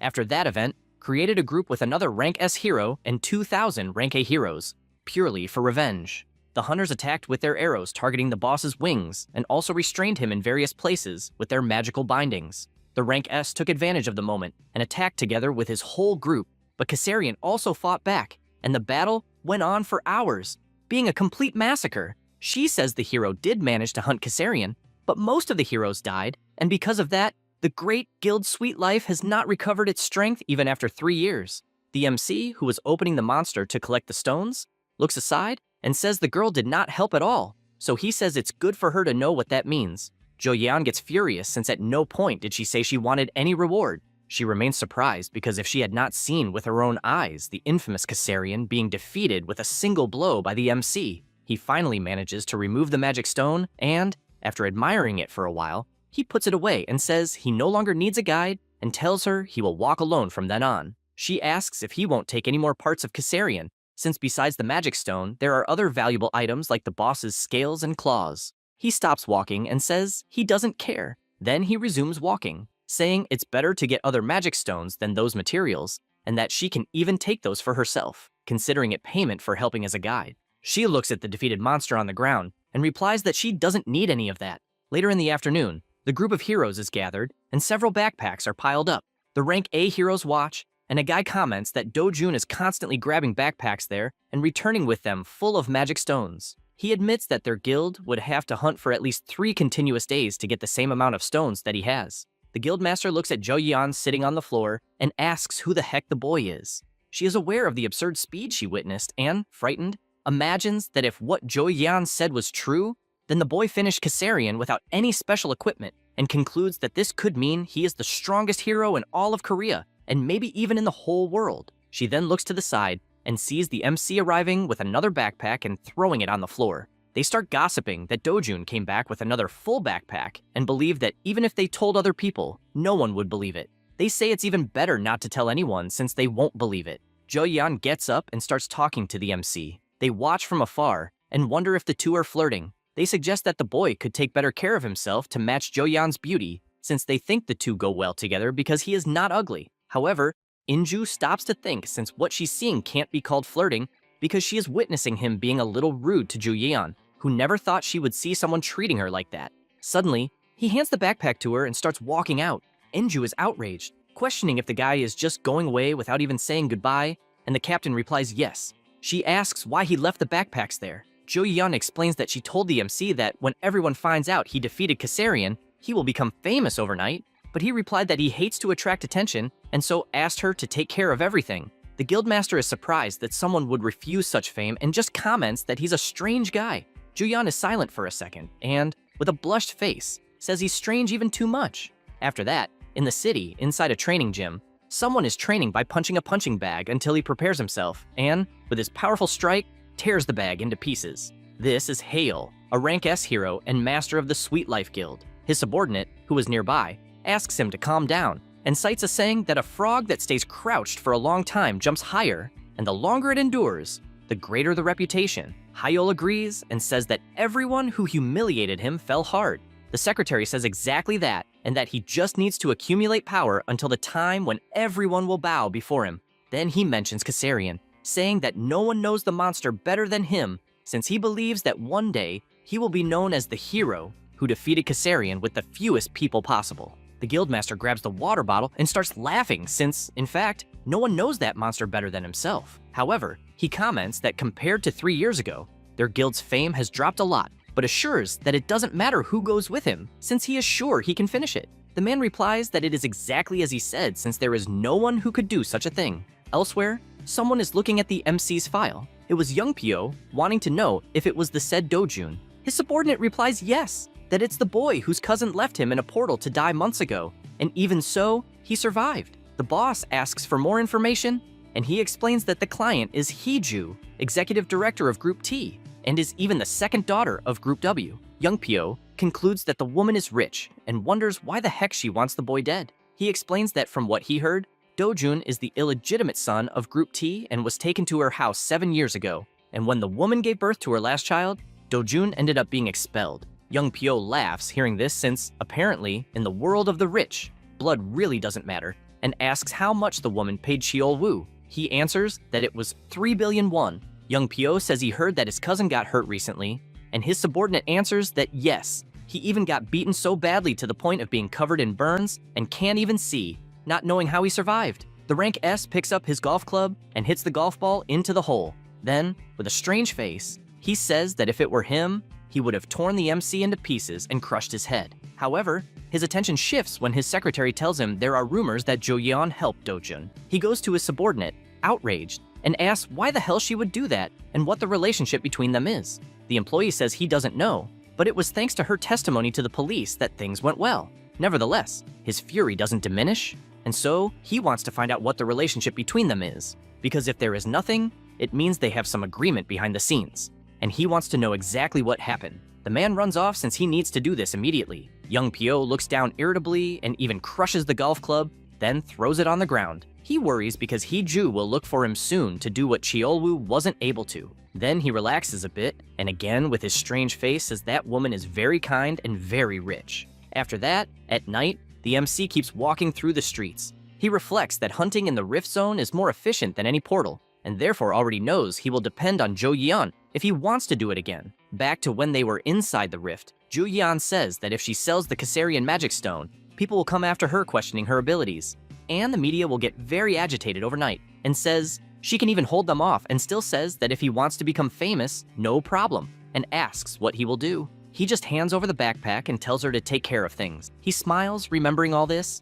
and says he will look for another way to enter the rifts. Then he arrives home since, for now, he wants to rest. Upon opening the door, he looks down and notices many shoes there. Then he enters the house and sees several people standing in front of his family and a blonde guy sitting with crossed arms. Immediately, his sister runs to him, and the MC asks who they are. The man introduces himself as Cheol-young, the chief prosecutor of Seoul's main office, and asks if he knows Chang Seob. The MC remains silent. The prosecutor informs him that he is being arrested for involvement in illegal sales operations and abusive fee collections authorized by CEO Chang Seob. The next day at the prosecutor's office building, the MC is sitting and, looking to the side, sees someone walking. It is the prosecutor on a call. He is talking to the director, saying that both Chang Seob and Dojun were obedient and still thanks him for taking care of his daughter's exchange. He asks to send his regards to Director Hong and says the reason he became a prosecutor is to remove society's trash. Then the report is placed on the table, and he questions what has been done so far since. Looking at the accusations list, Dojun could spend at least 10 years in prison and warns that Chang Seob has already helped prove that several of those things are true. The MC stares silently, and this makes Cheol-young furious to the point of calling him a son of a bitch and asking if he thinks this is a joke. But he is startled when the MC asks if it is Heeju the bitch who is doing all that. He stands up asking who Heeju is and what he is talking about. He reflects that apparently they already got rid of Chang Seob and even tried to go along smoothly to avoid drawing attention, but ended up like that. The man starts to walk and asks if by any chance he thinks Korean prosecutors are a joke. However, with a simple, scary look, the prosecutor gets scared and steps back, having felt a terrifying aura. He gets furious about that and raises his hand to slap. However, he stops midway because one of his employees is calling him to see something. After going to another room, Cheol-young reads the report and asks if the machine is broken. The employee replies no and says they checked several times and the hero meter labeled Dojun as a civilian. He explains that he doesn't know exactly how it happened and asks if maybe the information about the boy having awakened was wrong. The prosecutor starts to sweat nervously since he can't imagine the Group T investigation being wrong and sees that the MC knows Heeju, so he doesn't understand who the hell the boy is.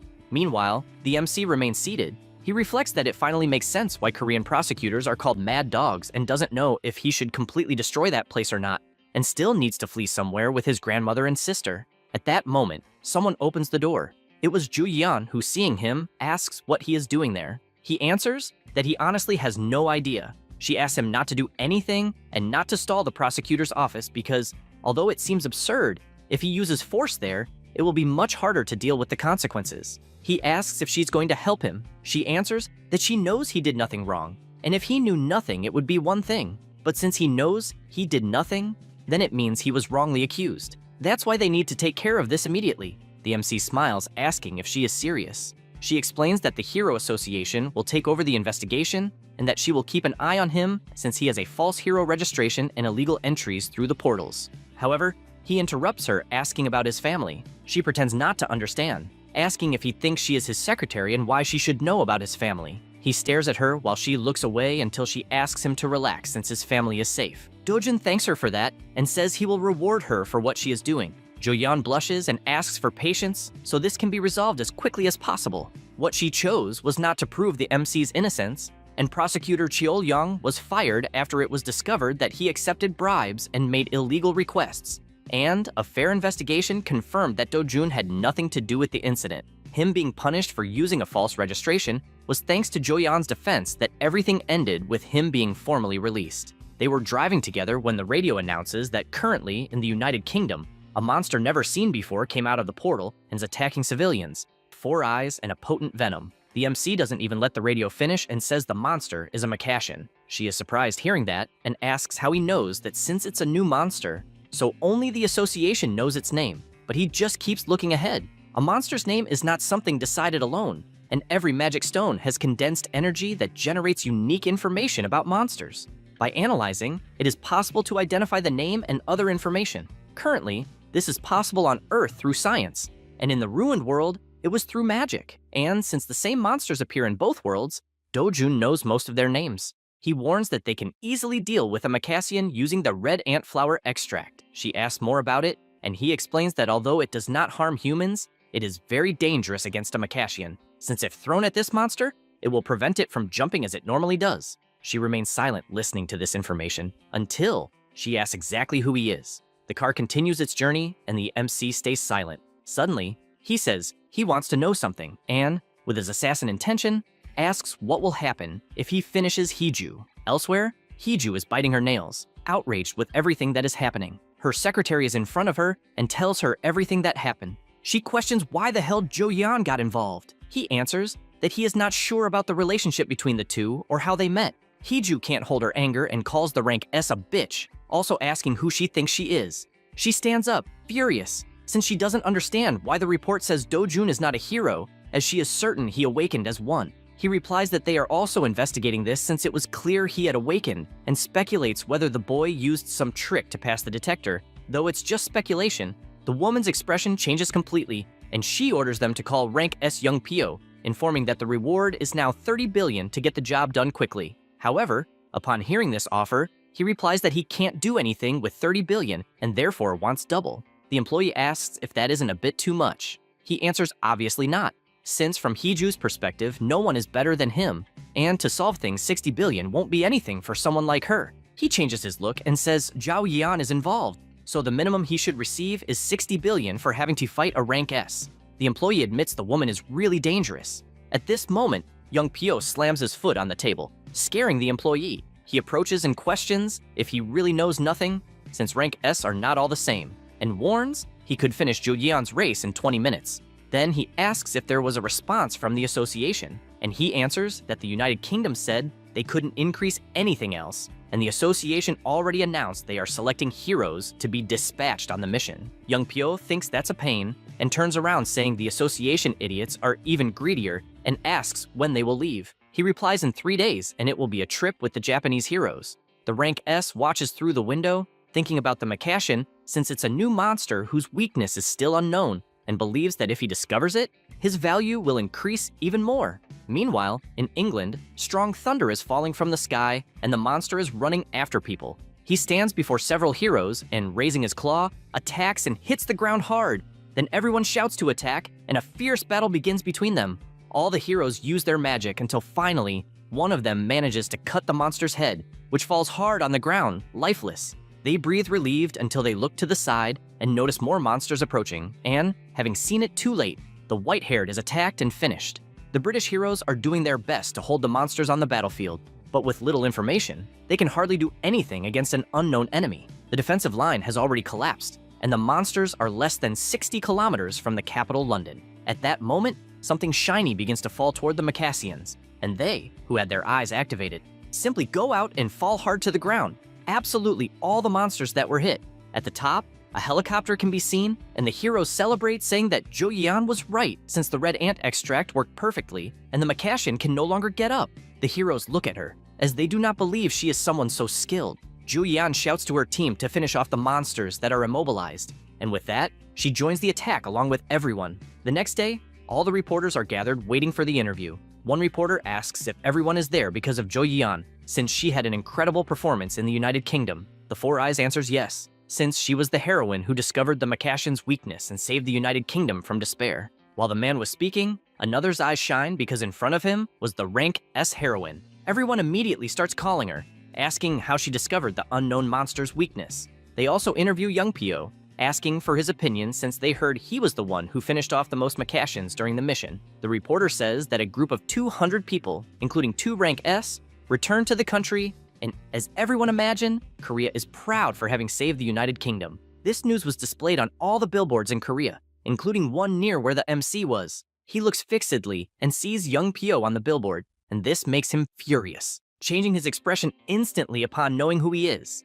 Elsewhere, several bags are placed on the table, and the MC asks what that is. Jo Yeon says that one bag is for his sister, the other for his grandmother, and lastly for himself. At that moment, he starts to rummage through the bag, but she asks him not to do that there since he should only open it when he gets home. He realizes they are clothes and says they were probably expensive. She says it's a reward for helping her, since thanks to him, she became a real heroine, and she emphasizes that the gift is small compared to how much he helped her. So she adds that if he ever needs something like a car, she can give him that too. He replies that he'll see and let her know, since she also helped him in her own way. Juyeon asks if he would tell how he knew Macassian's weakness if she were to ask, but gets frustrated when he asks why he would reveal something like that. She then changes the subject and asks what he plans to do in the future, guessing it's not something like wishing for world peace, and says things would get much worse if he decides to go after Hee-ju or Young Pyo, as she couldn't let something like that happen if things got ugly. He stays silent for a moment and replies that first, he wants to buy a house. She is shocked, as she didn't expect something so simple, and asks if he's currently renting, and they continue talking.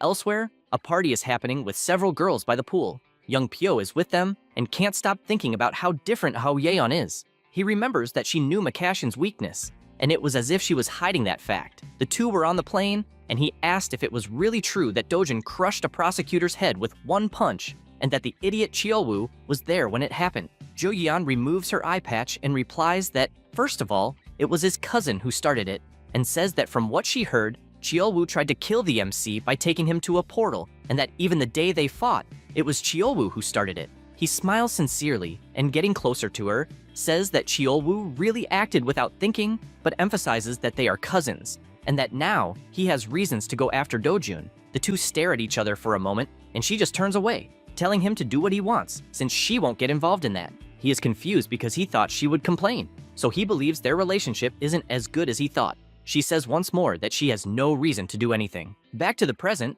Young Pyo fills his glass, and while drinking the wine, he can only think about what Jo Yeon said about not getting involved. And so, he believes there is some secret about Dojin. In Long Sutton, England, the place that was devastated by the monster wave, the British Hero Association wants to collect as many magic stones as possible before the second wave. And so, a certain number of heroes will be sent to the rift. A man says it's a shame, because if they at least had the extract from the red ant flower, even D-rank heroes could finish the Macassians.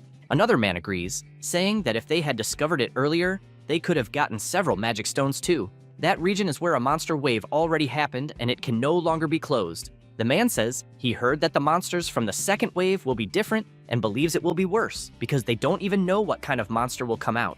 And he heard that several cities were destroyed. Suddenly, one of them turns and looking at the portal, says he felt something coming out of that place and guesses that their team, which went in some hours ago, might be coming out now since it's been 5 hours. They decide to stay alert since there are many ordinary people wanting the magic stones too. Suddenly, a strong energy starts emanating from the rift, and that scares both of them. A person begins to come out of the rift with a strange appearance.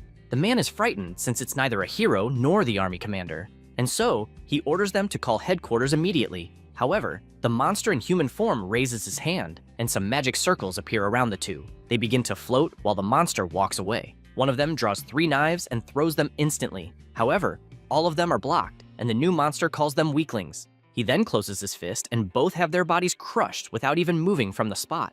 Next, the monster raises his finger, and a beam begins to emit, materializing a device with the number 19.26%. He says it's already been 10 years, according to the time of that place, and can't believe it hasn't even reached 20%. He wonders if something went wrong, since even after activating a rift, he will still have to find a way to increase his mana. The hunter on the ground, still alive even with his body crushed, asks who the hell the monster is. He smiles and shatters the guy's body like it was nothing, and says he will eliminate those weaker than an insect.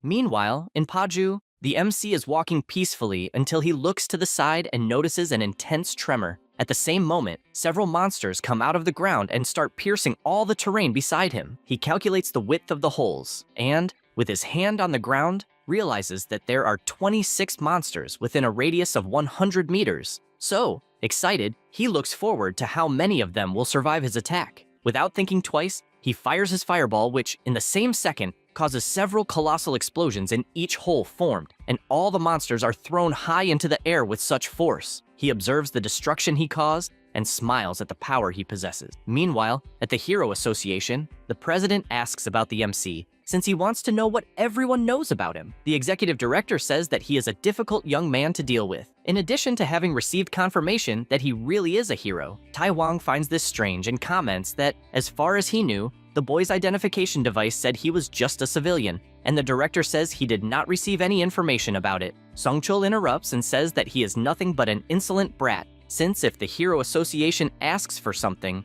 the person must do it immediately, responding accordingly. At this moment, Hongyi raises his finger, since he has one more thing to tell, and reveals that, although it is nothing serious, he explains that apparently it all started with a terrible plan by the hero Chiolwoo and Do-jun, who ended up awakening in an incident at the portal, later took revenge on Chiolwoo, and dealt alone with the monsters that appeared in the district. He concludes that, although the boy's actions are a bit exaggerated, the MC's strength is definitely absurd. The president says that apparently he is a wild horse running loose, but at least they don't need to question his loyalty. After all, he applied for an official hero license and has a guarantee that he can skip the standard procedure. Everyone asks what this guarantee is, and if it is from someone in the association, and the director explains that Do-jun mentioned Miss Jo Yeon, the rank S heroine. Immediately, everyone is shocked, since they did not expect this from the MC. Meanwhile, he is admiring his new card and realizes that it says he is the 8th rank S of Korea. Thanks to this, he can hunt as much as he wants in the rift zones. Back to the president, he bursts out laughing, also commenting that he is an incredible boy, since he barely got the license and went straight to the Paju Rift and at an incredible speed. The vice president asks to wait, since from what he understood, Do-jun entered a level 2 rift alone, without any guild or support, and questions if he is crazy. The president remains silent, as does the executive director. Songchul realizes what the silence means and suggests revealing the true identity of the MC to the public if he returns alive from the portal, since he is the 8th rank S of Korea. Hongyi immediately cuts off this idea, believing that Do-jun will not want it, and therefore, it would be smarter to just talk to him first. Songchul finds this absurd, since in a critical moment people need to know that there is an 8th rank S, and asks what the president thinks. He gets up, understands everyone's concern,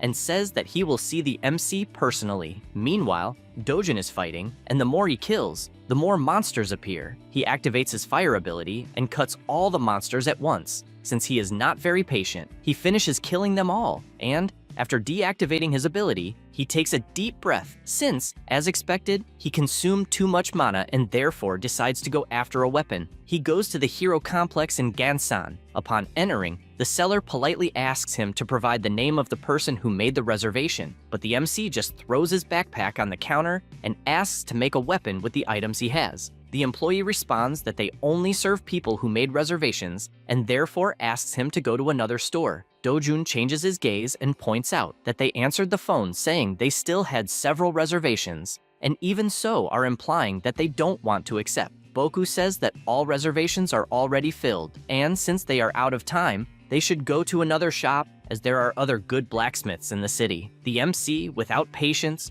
grabs him by the collar and leaves the guy in despair to the point of asking what he thinks he is doing since he is the son of the owner he is messing with. He approaches and orders him to call his father at that exact moment, since he only came to the shop because they said the place is good. Boku steps back and immediately calls his father, informing him that there is a customer wanting to see him. Chio-kwan arrives at the place, and the first thing he asks is who recommended the shop. The MC informs that it was the heroine, Jo-yeon. The two are shocked since the recommendation came from one of the strongest heroines in the country, and for that reason, he asks if it is really true. Do-jun just picks the items he wants to use for his weapon, and this leaves the blacksmith scared, sweating cold as he takes the items in his hands. His son asks what it is since he noticed the surprise, and he replies that they are two fang tips of a giant monster and that it had been a long time since he had seen something like that. Do-jun explains that he wants a long sword, as long as possible, but the blacksmith informs him that without metallic materials,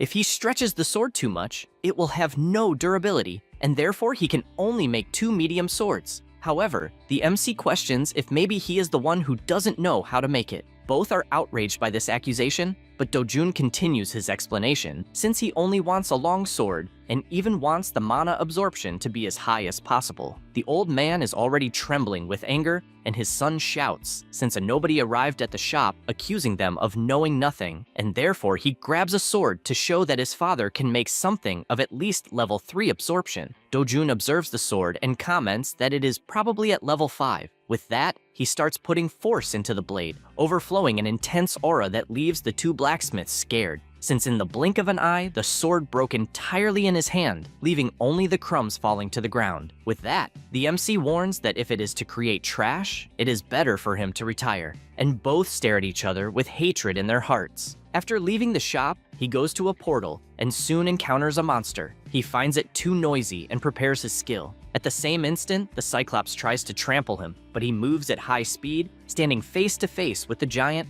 and with a single attack severely injures the shoulder of his target, who only screams in pain, also grabbing a tree as a weapon and attacking, but it is useless since Do-jun cut it in half, and full of confidence, he continues advancing, cutting the big monster in several places. However, it was not enough since it has colossal regeneration, and in moments it was already completely healed. The MC is not intimidated by this, and advances once again, hitting the Cyclops back directly, which feels the explosion of fire since it was a precise blow, and before it could do anything, its head is cut off without even seeing what happened, to the point of falling dead to the ground. Do-jun reflects that it is very difficult to maintain the mana sword for long. He takes a jar from his bag and goes to the monster's body, feeling pleased since he got the liquid he needed. Then, he returns to the blacksmith and delivers on the counter the blood he obtained. Boku asks what the hell that is, and the MC just orders him to deliver it to his father, since if combined with the fangs he gave earlier, it will be possible to make a longsword. He says this as he leaves, leaving the boy even more confused,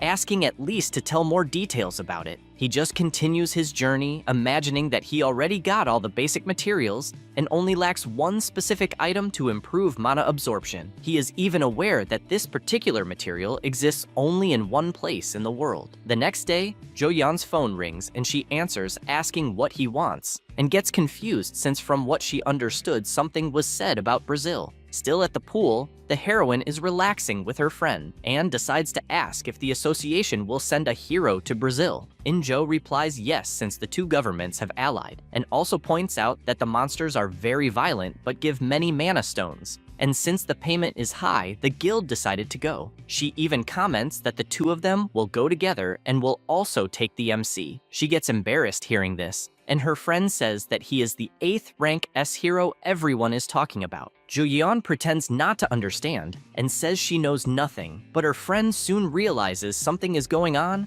and asks if by any chance the two have a special relationship, besides finding it really cute. Back at the blacksmith, he confesses to being surprised and also wants to know how the hell he found out. since the liquid was not even metal and yet it fused completely, welding the pieces. That is why he asks how he knew that Cyclops' blood could be used like that. Dojun only smiles without saying anything, and the blacksmith says he will try to make it as long as possible and believes he can reach 180 centimeters. The MC takes the opportunity to give more specifications since he does not want a sword with a thick handle, as it should be adjusted for use with only one hand, and 5 kilos is fine. Chil-Kwan is surprised to see his client being polite since at first he thought he was just a rowdy kid, and wonders if the reason is that the sword is precious to him. He also takes the chance to ask if 5 kilos is not too heavy for just one hand, since he will have to swing the sword several times. He replies that it is fine since he can do it as requested, and the blacksmith explains that he will try, but it will take at least a month. The MC meanwhile keeps wondering if a level 7 sword will withstand his own power, and comments that he will need another item, so he leaves asking to start making the sword's base. Chil-Kwan asks if by any chance he will search for more mana absorption materials,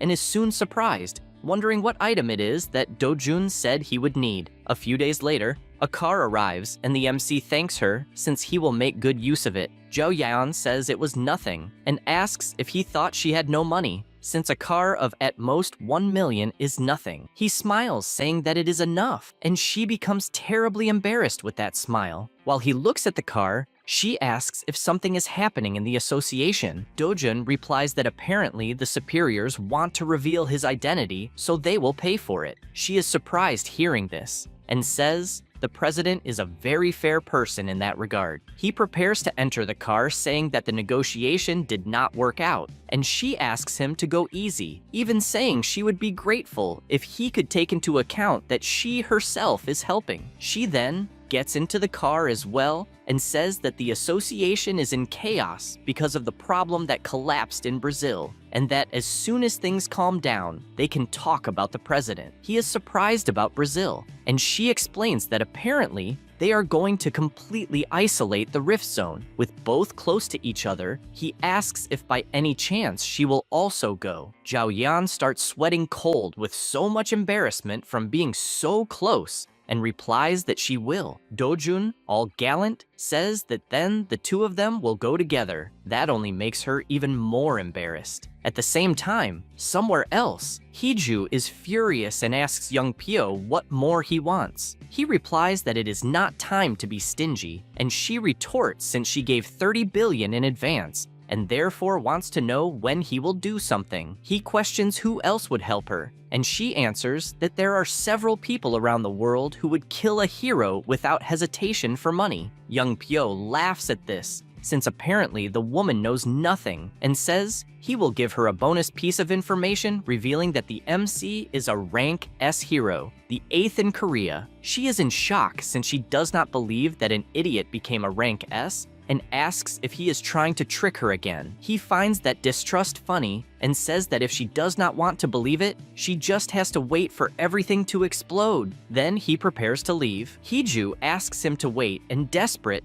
asks if the MC really is a rank S, since in that case she will no longer be able to control him, and guarantees she will give more money. He smiles since money is important, and tells them to have a good business relationship from that moment on. She says she does not care about that as long as the goal is accomplished. At that moment, his phone vibrates and notifies that apparently the heavens are on her side. Hiju is confused as she does not understand what he is talking about, and he explains that the perfect opportunity to kill Dojin just appeared. After that, already on the plane heading to Brazil, the entire expedition team is prepared, as is the MC, who is calmly eating his instant noodles. Their destination is now Brazil. They arrive in the city of Sao Paulo, and a meeting is taking place at the Brazilian Heroes Association. They mention that the Korean task force has arrived at the airport, which is very good since they were fast. One of them comments that some heroes did not waste time and went straight to Brazil without waiting, but admits that despite this help, he is worried they might discover the secret information the country possesses. The superior says that not everything can be kept secret,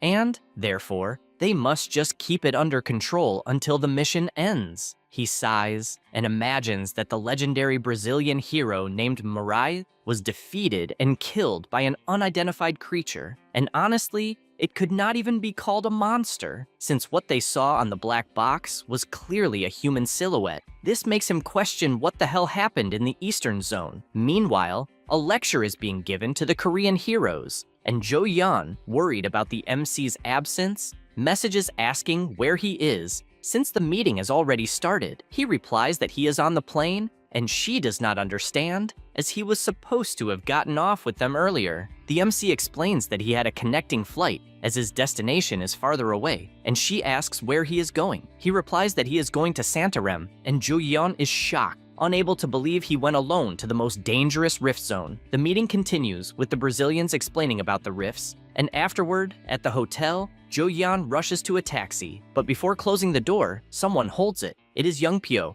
asking where she is going, since locations have not yet been assigned. She just says she needs to go to a certain place, and once again, he asks where. She replies that she is going to Santarem and continues her journey immediately. He reflects on this place. As far as he knows, it is the location the Brazilian Association strictly forbade them from going. After some time in the Santarem Rift Zone, the MC is accompanied by several people, and Jo Yeon asks straight away why he is in such a hurry. He explains that they had to wait for her as she arrived late, which is why he is in such a rush. She does not accept this, as if he had told her in advance. No one would have had to wait, and she again asks why they are there. The MC simply replies saying Blue Croco, but she questions what the hell that is, as she does not understand anything. He asks if she needs more reasons, but she asks out of courtesy, since she is 3 years older than him. Meanwhile, the guild watches the two of them, as even though they are always arguing, the tension is noticeable. They continue their journey, and a guild member asks if they can just enter a dangerous rift zone like that,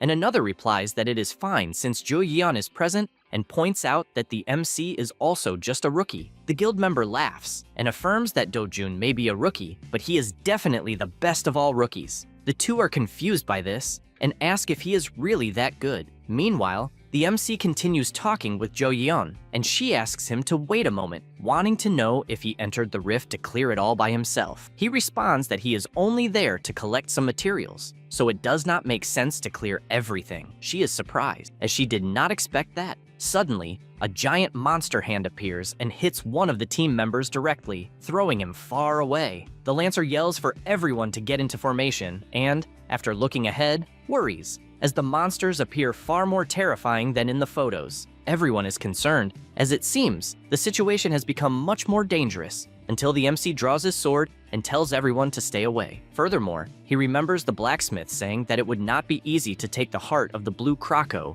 with just his hands, and that is why he lent his beloved to obtain those materials. He prepares himself and, in the blink of an eye, disappears, cutting both monsters at the same time. In 1 second, the Blue Croco was normal, and in the next second, several cuts appeared on its body, slicing both at the same time. The Lancer imagines he expected nothing less, unlike the other two recruits who are simply terrified by what they just witnessed, concluding that Dojun is too powerful. At nightfall, they decide to camp, and people start gossiping, unable to believe that Dojun killed a Blue Croco alone with a single strike. Jork whispers that MC also killed the Cocastrian and reveals that this is a secret. The hero is startled, aware that the Cocastrian is a monstrous bird, and concludes that Dojun is not a normal hero. He is grilling meat when Jo Yeon approaches, asking if he has finished collecting the hearts of the Blue Crocos. He points backward and says yes, and she can only imagine that she has no idea what purpose those hearts will serve, also asking what meat he is grilling since it does not seem bovine. However, this question only shocks her further, as he says it is Blue Croco meat and even offers her a piece. She feels disgusted and comments that they still have plenty of food, so she does not understand why he is eating a monster. He thanks her, saying there will be more left, and begins to eat as if it were beef. Inju watches from afar, finding it absurd. On the other hand, Jo Yeon takes a piece and stares, still not understanding why he is eating when there is other food available. The guildmaster stands up in shock, asking if he really intends to eat it, and the Grapehead responds that yes, as far as he understands, It is edible, and without thinking twice, he puts it in his mouth and takes a bite. At first, she is confused, but for some reason it tastes good, and she continues eating without complaint. At this moment, Inju approaches MC and asks what his secret is. This question confuses him, and she only whispers, wanting to know how he won over Ju-yeon, since the heroine never had a boyfriend before and never opened her heart so much to a man as she is doing with him. And looking at her, he asks her to explain how she did it and what charm she used to make her eat monster meat. He reflects on this, remembering his previous life when he was at the Imperial Academy before turning 20. He was with Grain Misil from the Count Grain family. He also had the youngest daughter of the Leshulian family. However, his last hope in that world was destroyed with the appearance of the monsters. Suddenly, he wakes up after being yelled at by Inju, as he was lost in the moon world thinking about it. He turns angrily and says the secret is to put a mosquito on the fire. She freezes for a moment, shocked inside, as what she just heard is the most horrifying thing she has ever heard in her life, and she slaps her friend, calling her. Meanwhile, still in Sao Paulo, young Pyo is drinking his nest and thinking, trying to understand why the guild moved so quickly when the operation date hasn't even been set, and he asks if Dojun is with them, since practically everyone began moving on their own. He then asks what types of monsters are in Santarem. His secretary informs him that there is little information, as the Brazilian Association only said it is a very dangerous place. This irritates him, as everything involving MC makes no sense. Suddenly, his phone rings, and he answers, greeting Heiju. She yells, wanting to know if MC is still alive and when he will do his job. Young Pyo asks why she is impatient and if something happened. She responds that apparently her father saw the news of Dojun becoming a rank S hero and asked the boy to return home. He finds this amusing, as even the president of Group T is getting involved. He looks at the map of Brazil and says he will not disappoint her, assuring that MC will not leave Brazil. She says she liked the answer. After hanging up the phone, the hunter tells the secretary to talk to Takashi and patrol the Santarem region, since the MC got into an isolated area, which will only make the job easier. Meanwhile, the group continues walking, and Jo-yeon asks if they are really going into the forest, since from what they heard, the monsters in that region are dangerous. He asks what they are, and she, terrified, replies that their name is Lynx. Dojun says he is surprised, as he didn't know there were lynx in that region. She asks if he already knew those monsters, and he replies yes, then starts walking. At that moment, Ju-yeon calls his attention and says she won't stop him, but shows an item asking him to use it. He asks what it is, and she replies that they are earplugs, since a lynx's roar can paralyze, and asks if he already knows that. Dojun replies that he doesn't need them, and she doesn't understand why, besides yelling that he can't do whatever he wants since the Brazilians reported the place is extremely dangerous. But he ignores her and walks deeper into the forest.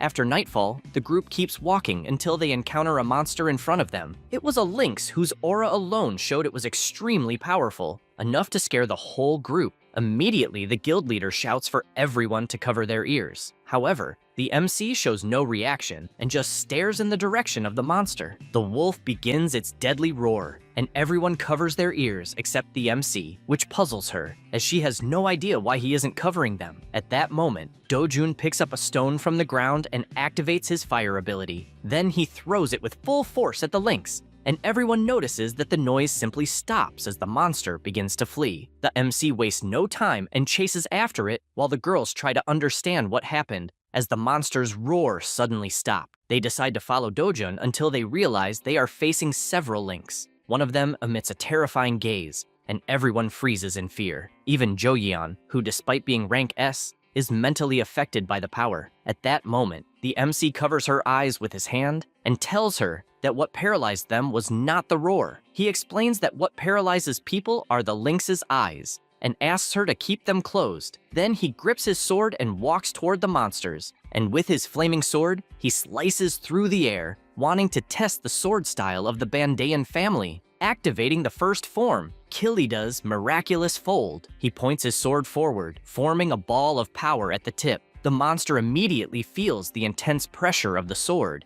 and the fireball grows increasingly powerful. The guild members watch from afar, trying to understand what kind of technique it is, as it seems extremely dangerous. The MC channels his power to the maximum, and in the next second, launches a colossal fireball with full force toward the lynx, completely obliterating the area and vaporizing them one by one with the overwhelming intensity of the attack. The girls try to shield themselves from the strong wind caused, and only then notice that the entire landscape ahead has been devastated, along with the monsters, who were defeated without being able to move. The girls are still in shock, especially Jo Yeon, who can only say that what she saw is impossible. At that moment, a lynx appears severely wounded, having survived the attack, and the MC, anticipating this, walks toward it. Immediately, the monster uses its darkness gaze technique, but it is completely useless, as the MC is immune and its head is cut off. He approaches the eyes and, with his hand, says he will take them, as they are more useful to him. After this massacre,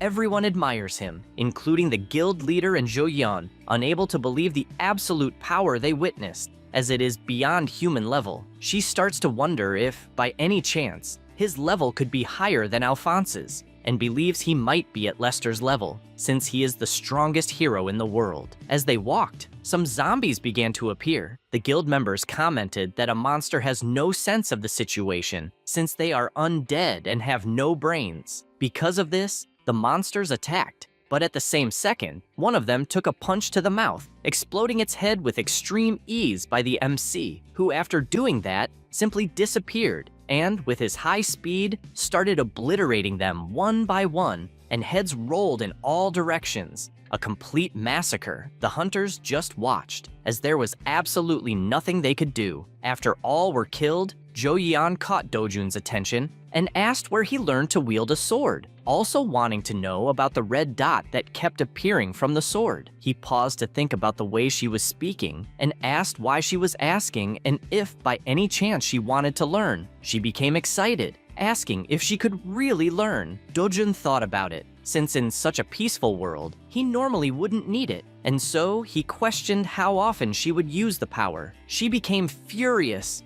as he treated her indifferently, even though she was rank S, and stated that she wanted to use the power at least once before dying, questioning if he simply didn't want to teach her. He remained silent, staring at her face, until Zhao Yan pouted, realizing she wouldn't get anywhere. Meanwhile, Inju watched from afar and told everyone to hurry to leave the fissure. They began walking toward the portal, and the guild leader could only imagine that thanks to Dojun, everyone would manage to exit unharmed. After everyone left the fissure, someone shouted that they were going to kill a certain person, and several hunters had gathered. She started to approach, recognizing the voice, and came face to face with the MC hugging Juyeon while she was dying of embarrassment. The person who shouted was Takashi, an ex-Yakuza, and also a rank S hero. The man approached the MC and warned that he would finally have fun with Juyeon, blocking the way and telling him to get out before he eliminated him. The MC told her that, apparently, the companions didn't like her much. She was surprised and asked if, by any chance, he understood Japanese, since that was the language the ex-Yakuza used. He commented that he had learned a little, and once again Takashi ordered them to step away, or he would kill her. Takashi's guild members also started shouting, demanding respect for their master and revealing who the person really was. However, they were interrupted when the MC told everyone to shut up, as he wasn't interested in knowing who that old man was, and told them to leave immediately. Both faced each other, and Inju, watching from afar, could only think that the troublemaking hunters were from a rank S guild from Japan, and the leader was a famous ex-Yakuza known for his bad temper, and she believed Dojun would avoid conflict at all costs. She tried to intervene, asking both sides to calm down, but Takashi told her to stay out of it, calling her a slut. Immediately, her guild members asked how he dared speak that way, since he had just insulted a guild master. She immediately ordered everyone to be silent and explained that she was the master of the Violet Guild from Korea, and she wanted to resolve the matter as peacefully as possible. He pointed out that he had never heard of her guild and asked if, by any chance, she needed a man, as he could also handle her. At that moment, he started pulling Juyeon without permission, and because of that, the MC stepped in to stop it. In doing so, he took a punch to the cheek, and Takashi, responsible for the punch, warned that he also had business to handle with Dojun and promised he would kill him later. The MC thought about some random guy having business with him and believed it was a planned provocation, and because of that, decided to accept the provocation. In the next second, MC lands a punch on Takashi's mouth, sending him flying toward the guild, leaving everyone shocked by it. MC tells everyone to step back, since the first punch was only self-defense, and assures that in a one-on-one fight, the smaller ones should stay out. Everyone becomes furious at this provocation until Takashi starts to get up, telling everyone to step back. He begins to overflow with energy and becomes increasingly powerful. Zhao Yan, watching this, starts to get worried, but deep down she hopes he beats Takashi severely. Everyone present is terrified by what they are witnessing, as MC is simply smashing the opponent's head into the ground while kicking him in all directions. Takashi cannot understand how Dojun can be so strong and, looking at him, begins to worry, as the rumors he heard about being a weak rank S were apparently false. Takashi studies MC's expression closely and concludes that if things continue, he will definitely die. Because of this, he starts running to try to escape, but Dojun appears instantly in front of him. Moreover, he asks if anyone requested him to chase that fight, although he already has an idea of who it might have been. Takashi only begs him to spare him, but he finds it amusing since now he wants to beg for his life. Then, with his fist closed, he lands a direct punch that practically deforms the ex-Yakuza's face, so strong that everyone present is completely intimidated by the sheer power. Enju confesses that she cannot believe what she is seeing, as she expected Dojun to be powerful, but not that the difference would be so colossal. MC places his foot on Takashi's head, and the guild leader says she is worried, since if things continue, the master of the Japanese guild will truly die, and therefore asks Zhu Yeon to say something. Immediately she asks Dojun to stop what he is doing, as if he continues, Takashi will truly die, but he just says not to worry, as he will take responsibility. She, however, ignores this and starts pulling him as if he were a child, since this kind of responsibility is not something simple to address, and therefore asks him to have more personal responsibility. He asks if she is sure, since as far as he knows, the stories must be eliminated. Inju asks him not to stoop so low, as he would be on the same level as trash. Zhao Yeon agrees, since the beating Takashi received should be more than enough as a lesson learned. The guildmaster takes advantage of the situation and yells for the Japanese members to behave, or they will face the same fate as their leader. Immediately, everyone bows, saying they understand perfectly. MC asks if it is some kind of joke that they only kneel, and with his intimidating expression, tells everyone to put their heads on the ground. They obey without thinking twice and continue begging all the time for forgiveness. MC looks at one of them and tells him to insult himself by calling himself a dry little turd. The long-haired one, although frustrated, obeys word for word, and everyone starts laughing while Takashi is completely exhausted,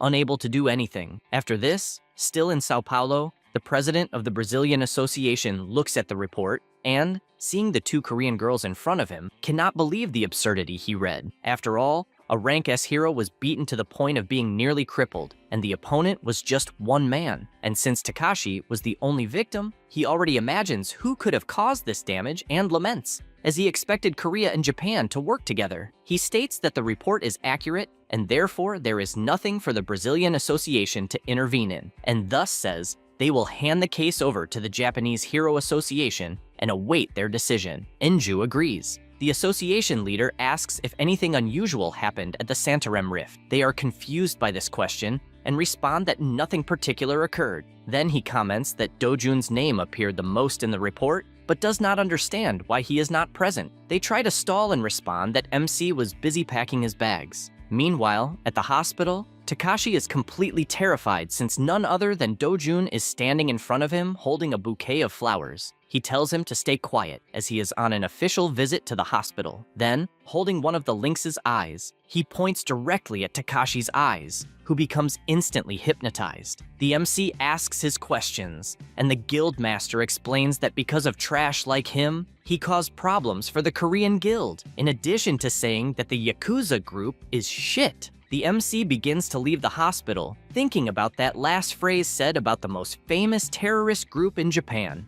The news of the confrontation between Korea and Japan quickly spread, and the president of the Korean Heroes Association asks if by any chance Dojun solved all the problems. Hongi replies that yes, and that news about him is trending every day, but he questions if it is really true that the Japanese association gave up the investigation. Taiwan says that it was Takashi himself, the victim, who said that. They conclude that it is very strange for something like that to come from Takashi, and therefore it must mean that there is something that even Japan wants to avoid. The Four Eyes gets curious about this theory and asks what he has in mind, but he just says he doesn't know, since the only thing he has in mind is that soon he needs to meet with Dojun because he feels that the balance of the world's heroes will be shaken. After that, on D1, the operation to close the Brazilian rift zone is only 1 day away, and the Korean heroes arrived early to adapt to the area. In addition to several interactions between heroes from all over the world happening, even sharing joint operations and detailed individual plans. A pre-battle party was held to encourage success, and definitely, the star was Dojun. Several people did everything to talk to him, and Inju comments that apparently the rumor that the MC defeated Takashi spread globally,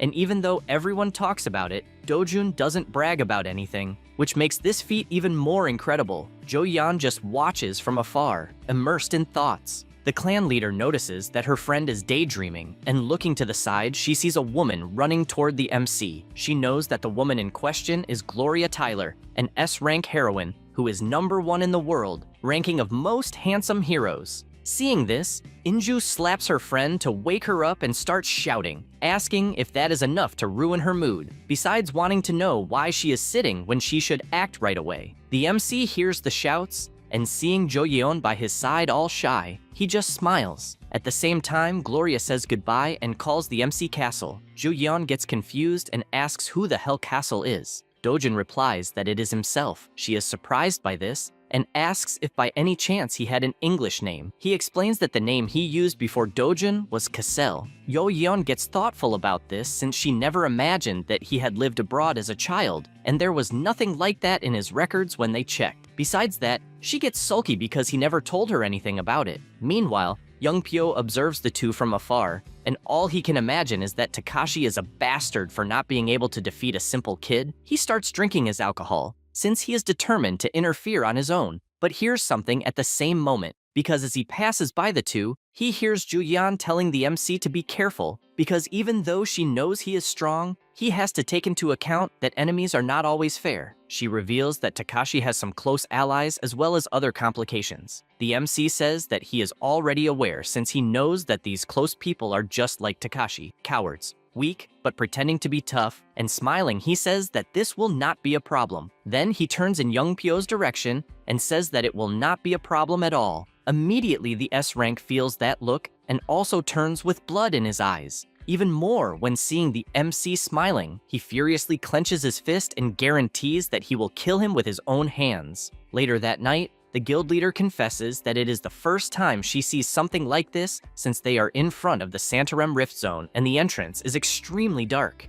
On the other hand, the Lancer starts walking and says that there is nothing to worry about since they have 2 S-rank heroes with them. Enju sighs and agrees. Because of that, she shouts for everyone to enter and the heroes line up to proceed with the mission. However, Jo-yeon looks at Dojun and notices that he is sweating and asks what happened. The MC looks at the moon and asks if by any chance she can't feel it. She doesn't understand what he means and asks the guildmaster if she feels anything. Enju replies that she doesn't feel absolutely anything. The MC keeps sweating cold and says that the concentration of mana has increased even more. Meanwhile, on top of the hill, the humanoid monster is holding a cell phone that shows 23%. He says it won't take long to reach 30% and calls everyone filthy insects, since it would be easier if they all died. At that moment, the hunters start to feel their bodies get heavy and also short of breath, and the MC immediately realizes that the mana is becoming denser than when he was in the Partitua forest. Ju-yeon keeps watching and gets worried since she has never seen Dojin so tense,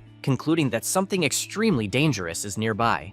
Inju asks the group to calm down, since it seems to be something from the Rift Zone, and because the group is heavier, they cannot let their guard down. In addition, she informs the Rank S that they will move in a defensive formation and asks whether Dojun can do the same. He replies that it is fine, just like she said, since until the cause of the mana density is discovered, this is the best course of action. The guild leader makes it clear that no matter what happens, they must remember that the objective is to close the rift, and everyone shouts that they are ready. With that, the mission begins. While the MC was entering the Santorum Rift, France, Korea, and Brazil were assigned to the north of Brazil, which is where the largest rift in the city is located. In this place, several assassin bees are running rampant, and the Awakened cannot believe that the monsters are so strong, since it should be possible to hunt them even as a rank C hero. At this moment, an ally is thrown in his direction, and he cannot believe it, since rank A heroes are being brutally pressured. Then a monster targets him, but the hero counterattacks. However, he realizes that his body feels heavy, since a single attack should have completely destroyed the bee, and because of that, he has no idea how many people will come out of that place alive. Back in Santarem,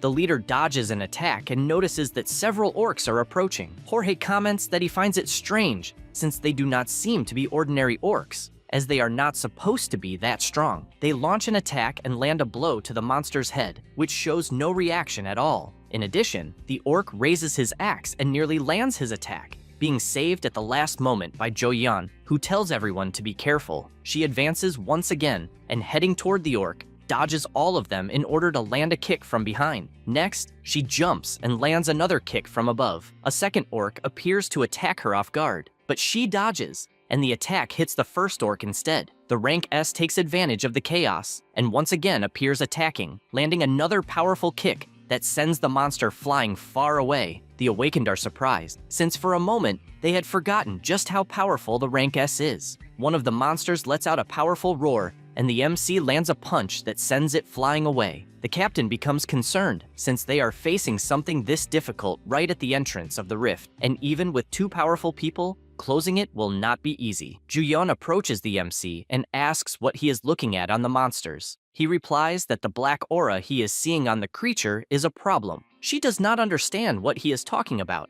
and he warns that if she does not focus, she will not be able to see it, and in a few words explains that the black mana is the reason the monsters have become so strong. Everyone becomes worried by this information, since there is clearly an even more powerful enemy. The night goes on, and more monsters keep appearing at every moment, forcing the Awakened to fight with all their strength. Meanwhile, the current monster, which looks more like a swamp ghoul, keeps growing larger and larger, and they despair, since the monsters are far stronger than normal. Then, without being able to react, they receive an attack from the monster that sends them flying away. One of them panics, since the blow was strong enough to tear even the combat vest, and this is far too dangerous, and they do not understand what the hell is happening. At that moment, a giant ghoul appears behind him, but the captain appears and blows up the monster. More monsters appear, but she puts an end to all of them. She stops to reflect that if the swamp ghouls are already this powerful, then Valkyra will be even more dangerous.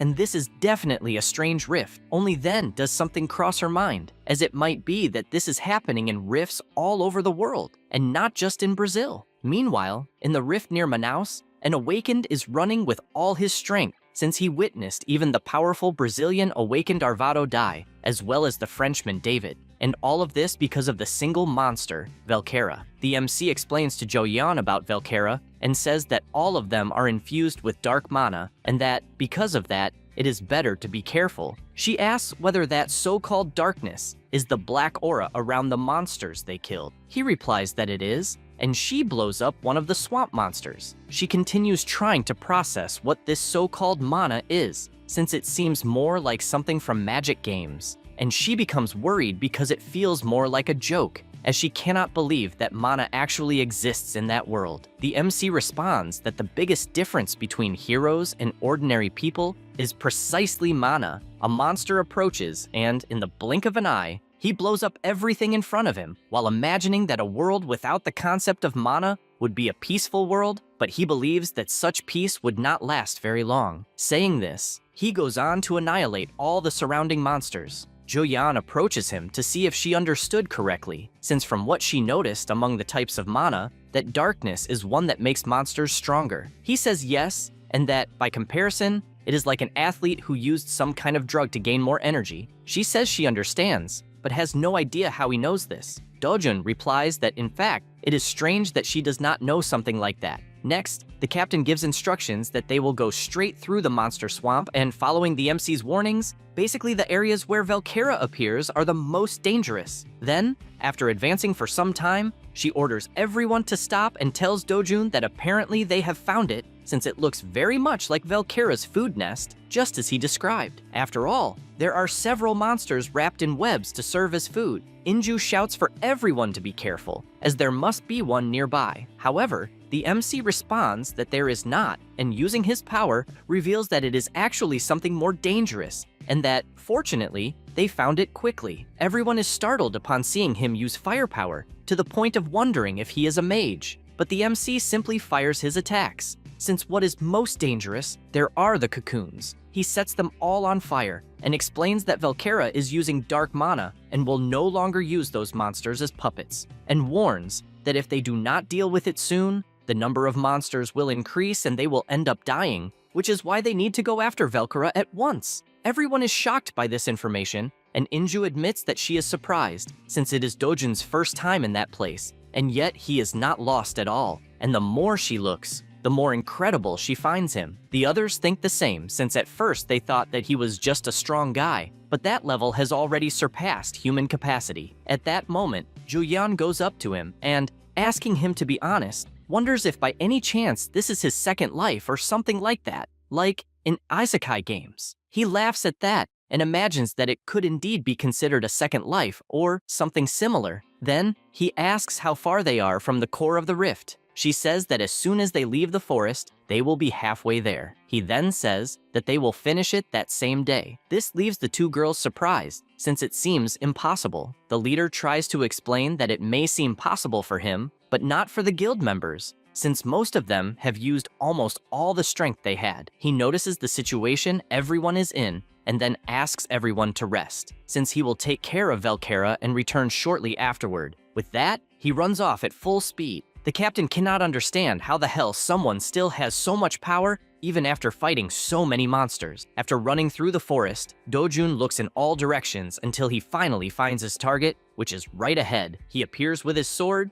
and she senses the presence of an enemy and therefore leaps, launching her powerful web. However, he dodges and begins attacking the monster from all directions, finishing the powerful boss with extreme ease. He takes a deep breath and imagines that perhaps it was thanks to the dark mana he absorbed while cultivating mana, since he does not feel tired at all. Then he returns to the group completely unharmed, and Julian simply cannot believe that he defeated such a powerful monster alone, and to make matters worse, does not even seem tired. He says that apparently there are no signs of monsters in the forest, and that, because of that, they can rest for a bit. Everyone does that, and the MC starts roasting monster meat. Jorge sees this, and a bit embarrassed, asks if he could try it as well. Dojun hands over the skewer, and the guy thanks him. Meiki, curious, asks why he wants to eat that meat out of nowhere, and he replies that he wants to test whether the MC became so strong by eating it. The guy finds it interesting, since he also wants to test it because he has nothing to lose,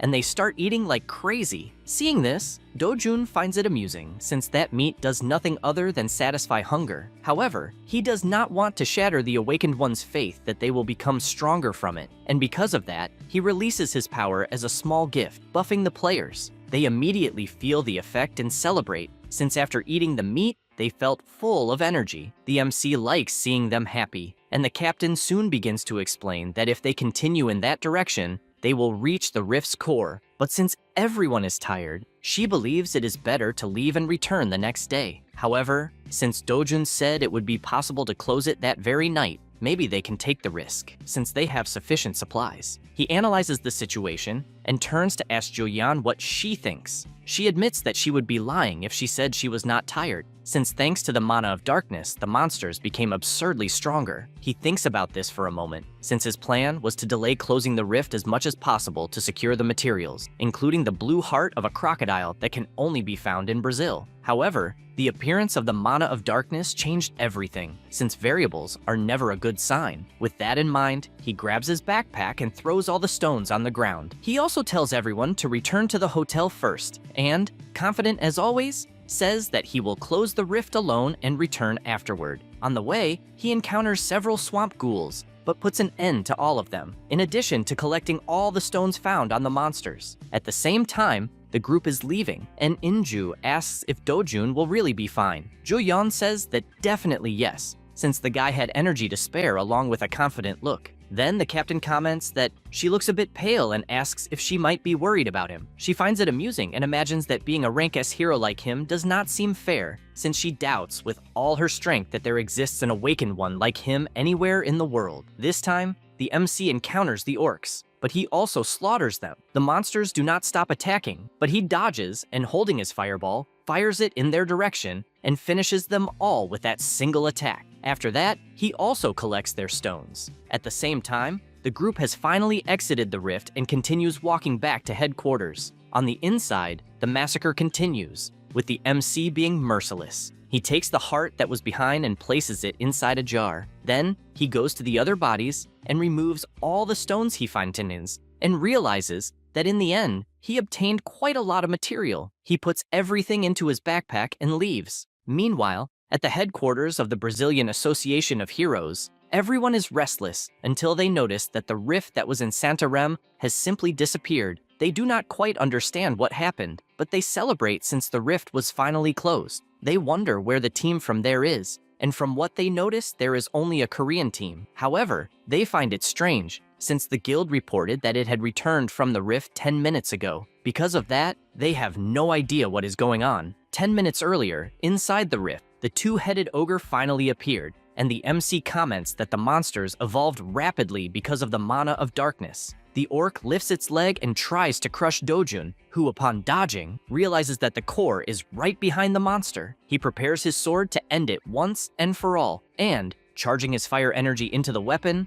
advances with everything using the second form, the sword style of the Bandayan clan. He makes his move and drives a strike through the orc, which begins to scream in pain despite not having been finished off. Dojun, excited, asks if it was surprised, since this is only the beginning. He advances once again and continues attacking in all directions until he decides to take it seriously, and using his special move, unleashes dozens of strikes at the same time, cutting down even the nearby trees along with the entire terrain. The orc realizes the trouble he is in and tries to jump to evade the attacks, while also attempting to counterattack. But a sword strike catches his leg and makes both heads scream in pain. With that, Dojun executes more attacks, and all of them hit their mark this time, which is enough to leave the final boss in pieces. He sheathes his sword and heads toward the portal. As he approaches, he realizes there is no difference at all in the density of the mana of darkness within the core either, and if it is not leaking from inside, then he believes the cause must be external, as the work of a person. So, to sustain the rift with this level of mana of darkness, he believes it must be an underworld lord, or even an imperial lich. However, if such a being were truly in that place, half of humanity on Earth would have already been transformed into undead, and because of that,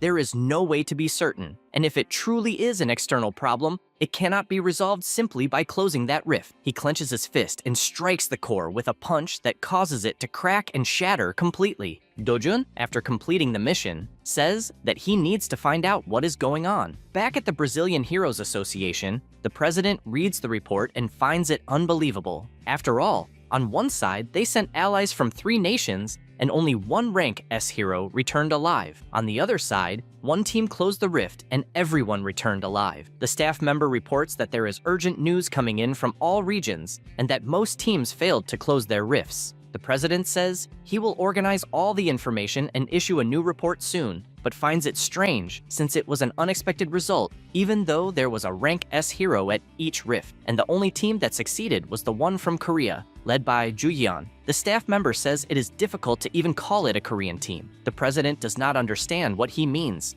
and wonders if he missed something, since as far as he knows, it was the Korean team that was sent to Santarém, until he realizes that in fact, the rift was closed well after the team had already returned. This makes him ask how the hell it was still closed and where the heroine Juyeon is. The staff member informs him that she is almost arriving at the association, and immediately the president stands up, since they need to find her right away. As soon as Juyeon and the rest of the team exited the rift, it took them about 1 hour to reach the association. Meanwhile, Dojun closed the rift alone and entered another one. He realizes that the core is underwater, and decides that it is another way to find it. After that, Joyeon meets with the president of the Brazilian Heroes Association, and says that as long as it is Dojun, anything is possible. He says that he cannot believe such an absurd claim, since that would mean the MC truly closed the rift alone. He falls silent for a moment and reveals a confidential matter, that in other regions, several rank S heroes have died. She says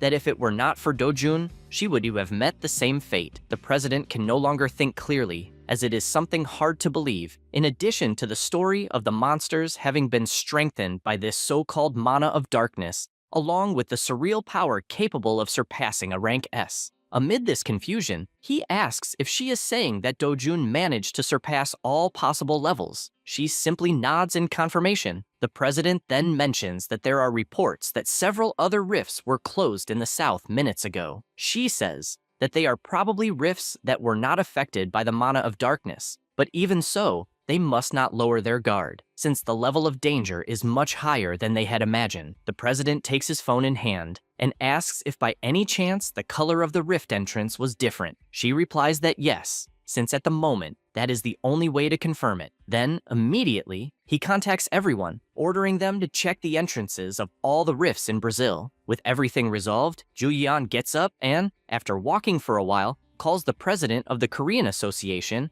and comments about the mana of darkness and whether there has been any change in Korea. In addition, she says that she did not see any reports with changes and assures that she will continue to keep an eye on it. After hanging up, she imagines that even with several rank S heroes, it is very difficult to deal with many monsters strengthened by this mana. The president thinks the same, since if by any chance the boss of a rift is also strengthened in this way, they will have an even bigger problem, and the two conclude that they need to prepare as much as possible. Returning to the MC, he imagines that in rivers, lakes, and islands, there are many zones with that type of territory. The problem is that humans do not breathe underwater, but there are some heroes with special abilities for this specific territory. One example is the hero from New Zealand, Ivan Rupert, the aquatic rank S hero. This guy is very famous, especially because he managed to solve the problem of aquatic pollution throughout the world, and he achieved this thanks to the ability to breathe underwater. The MC begins to submerge and soon feels the mana of darkness at the bottom of the river. He then starts swimming, and upon seeing a darkness, deduces that it is because of the mana. He continues approaching and decides to suppress the shock. As he gets closer, he begins to increase his resistance until he finally reaches the ground. A monster was already at the bottom and immediately swims toward him. He considers whether it might be an Arachon, and it even appears to be strengthened by the mana of darkness. He gathers energy in his body and blows up the monster that tried to wrap itself around his body. The MC thinks this is a mess, and when he looks to the side, he sees more fish approaching, and they begin to devour the parts of the Arachon piece by piece. Dojin knows that if Ivan Rupert were in that place, he would definitely be shocked by what he would witness. He knows that he needs to move his body freely while keeping his feet firmly on the ground, punching the monsters at the highest possible speed. Even so, the monsters do not stop appearing, and he finds himself completely surrounded. He reflects that he needs to put an end to all of them at once, and swims away at high speed until something catches his attention, since he has finally found his target. He feels happy, since it was a surprise to find the Acromos there, because in the world he lived in, those who became mere legends had something in common, which was hunting Acromos when they were still unknown. He knows that he cannot miss this golden chance. The monster begins to act strangely, and a dimensional portal appears in its mouth. The MC immediately takes action, because he knows that the Acromos has no natural enemy, and that no matter the opponent, they create a subspace that engulfs the enemy. This power becomes stronger and stronger, and the MC feels this pressure until he prepares himself and cuts the subspace that was there engulfing everything. The power keeps growing stronger, and Dojun keeps gathering more and more energy. He imagines that it would be easier to be beaten to death, but then he would not be able to obtain the subspace. He knows that he needs to endure by using mana to absorb everything, and releases an incredible power that immediately decimates the fish around him. However, he realizes that in that way, he will continue to be pressured, so by gathering more energy, he continues absorbing with all his strength, since he knows that he needs to absorb the mana of darkness from the water, and at the same time release his own. He continues doing this until his nose starts bleeding. He wonders if what he is doing is too much for the body he currently has, and, as he is almost being defeated, he decides to go all in, risking everything at once. Time passes, and an explosion happens in the river, and both leap out of the water. The MC celebrates, since he finally obtained it, because he is holding the subspace of Kremos in his hands. He falls back into the water, and everything becomes silent. Sometime later, already on the riverbank, he finally wakes up next to several ducks and suddenly sneezes, making the birds fly away. He tries to process what happened and imagines that he fainted. Then, as he gets up, he decides to check how his mana is and realizes that it has become much larger compared to the last time. In addition, there is another interesting thing, because now he possesses the subspace and thinks that it was definitely the best thing he has obtained so far. He throws his backpack away to store it in his new dimension and stretches after this achievement, concluding that there is nothing else to do in that rift, so he will close it and return to the Brazilian Association. After some time at the Korean Heroes Association, Ingu says that although it is not the official announcement, they are saying that the deaths of the heroes are real. The association president laments it, since they lost talents they could not afford to lose. The Four Eyes says that this happened in only a few rift zones. Taiwan comments that he heard that Dojun managed to close some rifts and even thinks the boy is more incredible than he expected. Ingu takes the opportunity to comment that since it has been a widely discussed topic since the incident with Ryoma Takashi, the impact will be great because of this. Since in the incident in the United Kingdom, Jo Yeon received a lot of attention, and he is honestly happy to know that the heroes of Korea are on everyone's lips at the moment. He then says that they did not find abnormal signs in the rifts in Brazil, and suspects that it was a unique event. The president orders them not to jump to conclusions too quickly, and not to stop checking for even a second. He then says that he is worried about Dojun, since the president of Brazil, Daniel Lopes, is a manipulative person, so while the MC is there, he may end up being exploited. However, he is surprised to hear the Four Eyes say that he disagrees, since the president of the Brazilian Heroes Association is too shocked to do anything. That said, Taiwan bursts into laughter, since it makes sense, and this makes Dojun even more impressive. At this moment, Daniel is sweating cold and looks at the MC, asking if perhaps this is not too big a demand for him. Dojun asks what he means by that and stands up, since in that case there is nothing more to say. As he is leaving, the president shouts, calling him back, and asks him to consider the security of Brazil, since this is his duty as an S-rank hero. The MC, with his no-nonsense face, says that he closed 2 rifts alone, and therefore has no obligation to do anything, besides wanting to know why they do not send the Brazilian heroes to do something if they are complaining. He then asks not to take it the wrong way, since the security of Brazil has nothing to do with him, and also questions whether, if these rifts opened in Korea, they would send the heroes of Brazil to help. The president's assistant says that the situation is very serious, since all zones within a radius of 500 kilometers of Santarém are inaccessible. Daniel reinforces that there is nothing they can do and, with his head down, says that if something happens again, it will be the end of them. All 3 observe this performance in order to persuade him. Then, Jo Yeon intervenes, commenting that if that is the case, the answer is simple and, with a beautiful smile, says that they just need to make a request to Dojun, since compared to the security of Brazil, it is nothing at all. The 2 see little room to escape and, looking at the MC, ask him please to come back, since they will pay $50 million for each zone closed. Dojun finds this interesting, since they could have said that before, and orders them to first send $100 million for the 2 rifts he closed alone that day. Jo Yeon worries that if the public finds out about this,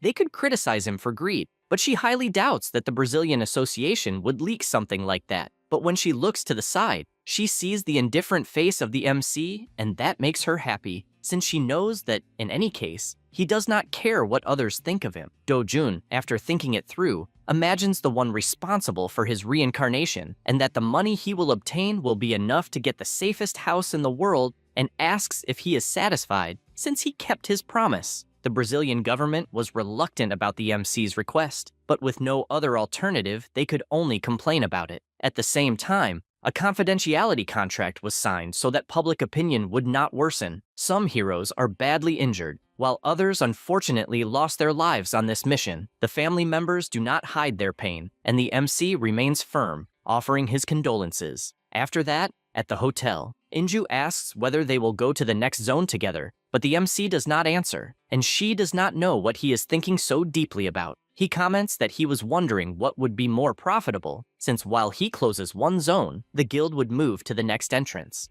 She reflects on this and asks if they would then close the zone together. He realizes that she understands things quickly, and she comments that, from what she understood, while they finish closing one zone, he would go after another. He answers yes, since that way they could close 3 zones in a day, and assures that if they help, he will share a percentage of the profits. Everyone gets excited about this. He approaches Juyeon and asks her not to overdo it until he arrives, since she should focus on protecting the guild members. She gets embarrassed by this closeness and replies that she will do so. Everyone around starts whispering that a rank S is blushing next to the MC and that they are probably dating. Sometime later, the MC goes adventuring again, until he looks to the side and notices a monster trying to attack. He finds it interesting to have found a fake Cyclops and decides not to waste time counterattacking, thinking it is interesting because he will make good money from it. He lands a punch, but the Cyclops remains intact. The MC is surprised to see that the monster has a very tough body, but that only makes him more excited since he can test his new technique. The Cyclops advances, but Dojun does the same and even lands a kick that leaves the monster dazed. And because of that,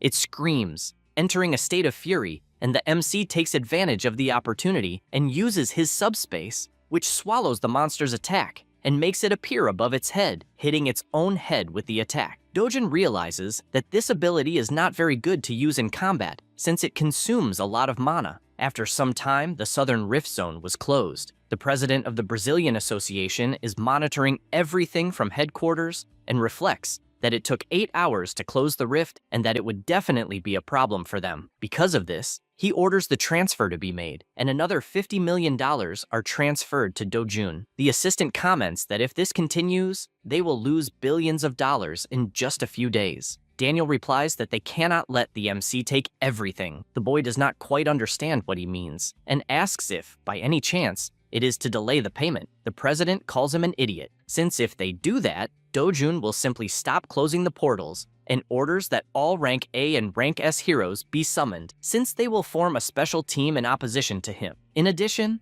the reward for this team will be $10 million, and they are to help them as much as possible by closing the rifts faster than Dojun. He wants to pay to see who will close the rifts faster. Dojun versus all the heroes of a nation. Meanwhile, elsewhere, Daniel Lopez sends a text message to someone. It was to Young Pyo, who upon seeing who the message is from, imagines that the person has finally made a decision. His assistant says that there are rumors about rank S heroes dying, and that because of these rumors, people are tense. The hero says that, considering the number of people, 10 million is little, but since it will be easy, it is not bad. He also reads that it will be only one team all at once, and this irritates him, since if he ends up on the same team as Dojun, he believes it will be annoying. His assistant says that the MC is not on the list, and the hero checks more carefully and realizes that not even Juyeon and Inju are on it, and he begins to worry, without understanding what the hell is going on. Back in Brazil, the MC receives the transfer, and Juyeon asks if the association is transferring correctly. He replies yes, and she explains that apparently the government got irritated with the agreement and gathered heroes from all nations. He finds this interesting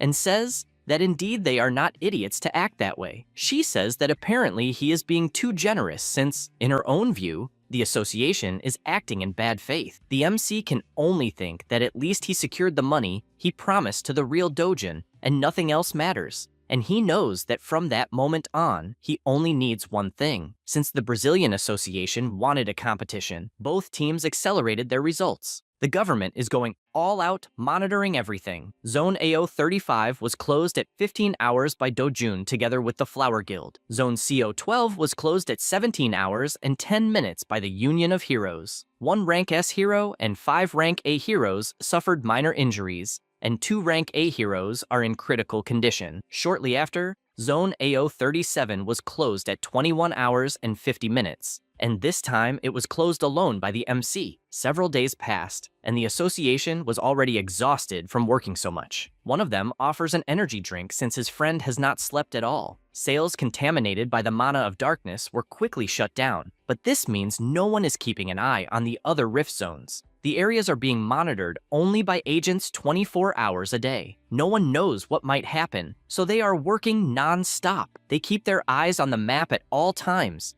and the rifts are disappearing far too quickly, leaving everyone simply surprised. Dojun and the heroes had no choice but to hurry. After some time, Zone BO41 was closed and everyone at the association celebrates, since it finally ended, and the assistant rushes to the president to report that all zones within a radius of 500 kilometers of Santarem have been closed. Daniel breathes a sigh of relief, as they apparently have left the state of emergency. The boy replies that yes, and they also confirmed that all rifts with the Mana of Darkness were closed. The president says it was an excellent job, but before the assistant leaves, he mentions that there are still a few remaining rifts. However, one day would be enough to close them, and he wants to hold a party in honor of the heroes and the agents who worked hard. That night, the buffet is prepared and all the heroes are gathered with plenty of music. The MC's group arrives at the party and calls the president since they need to greet him. Daniel asks why, and Inju explains that they are planning to return to their country. He looks directly at the MC and says that there are still some remaining rifts and asks whether they should not finish the operation first. She explains that her team was assigned only to Santarem,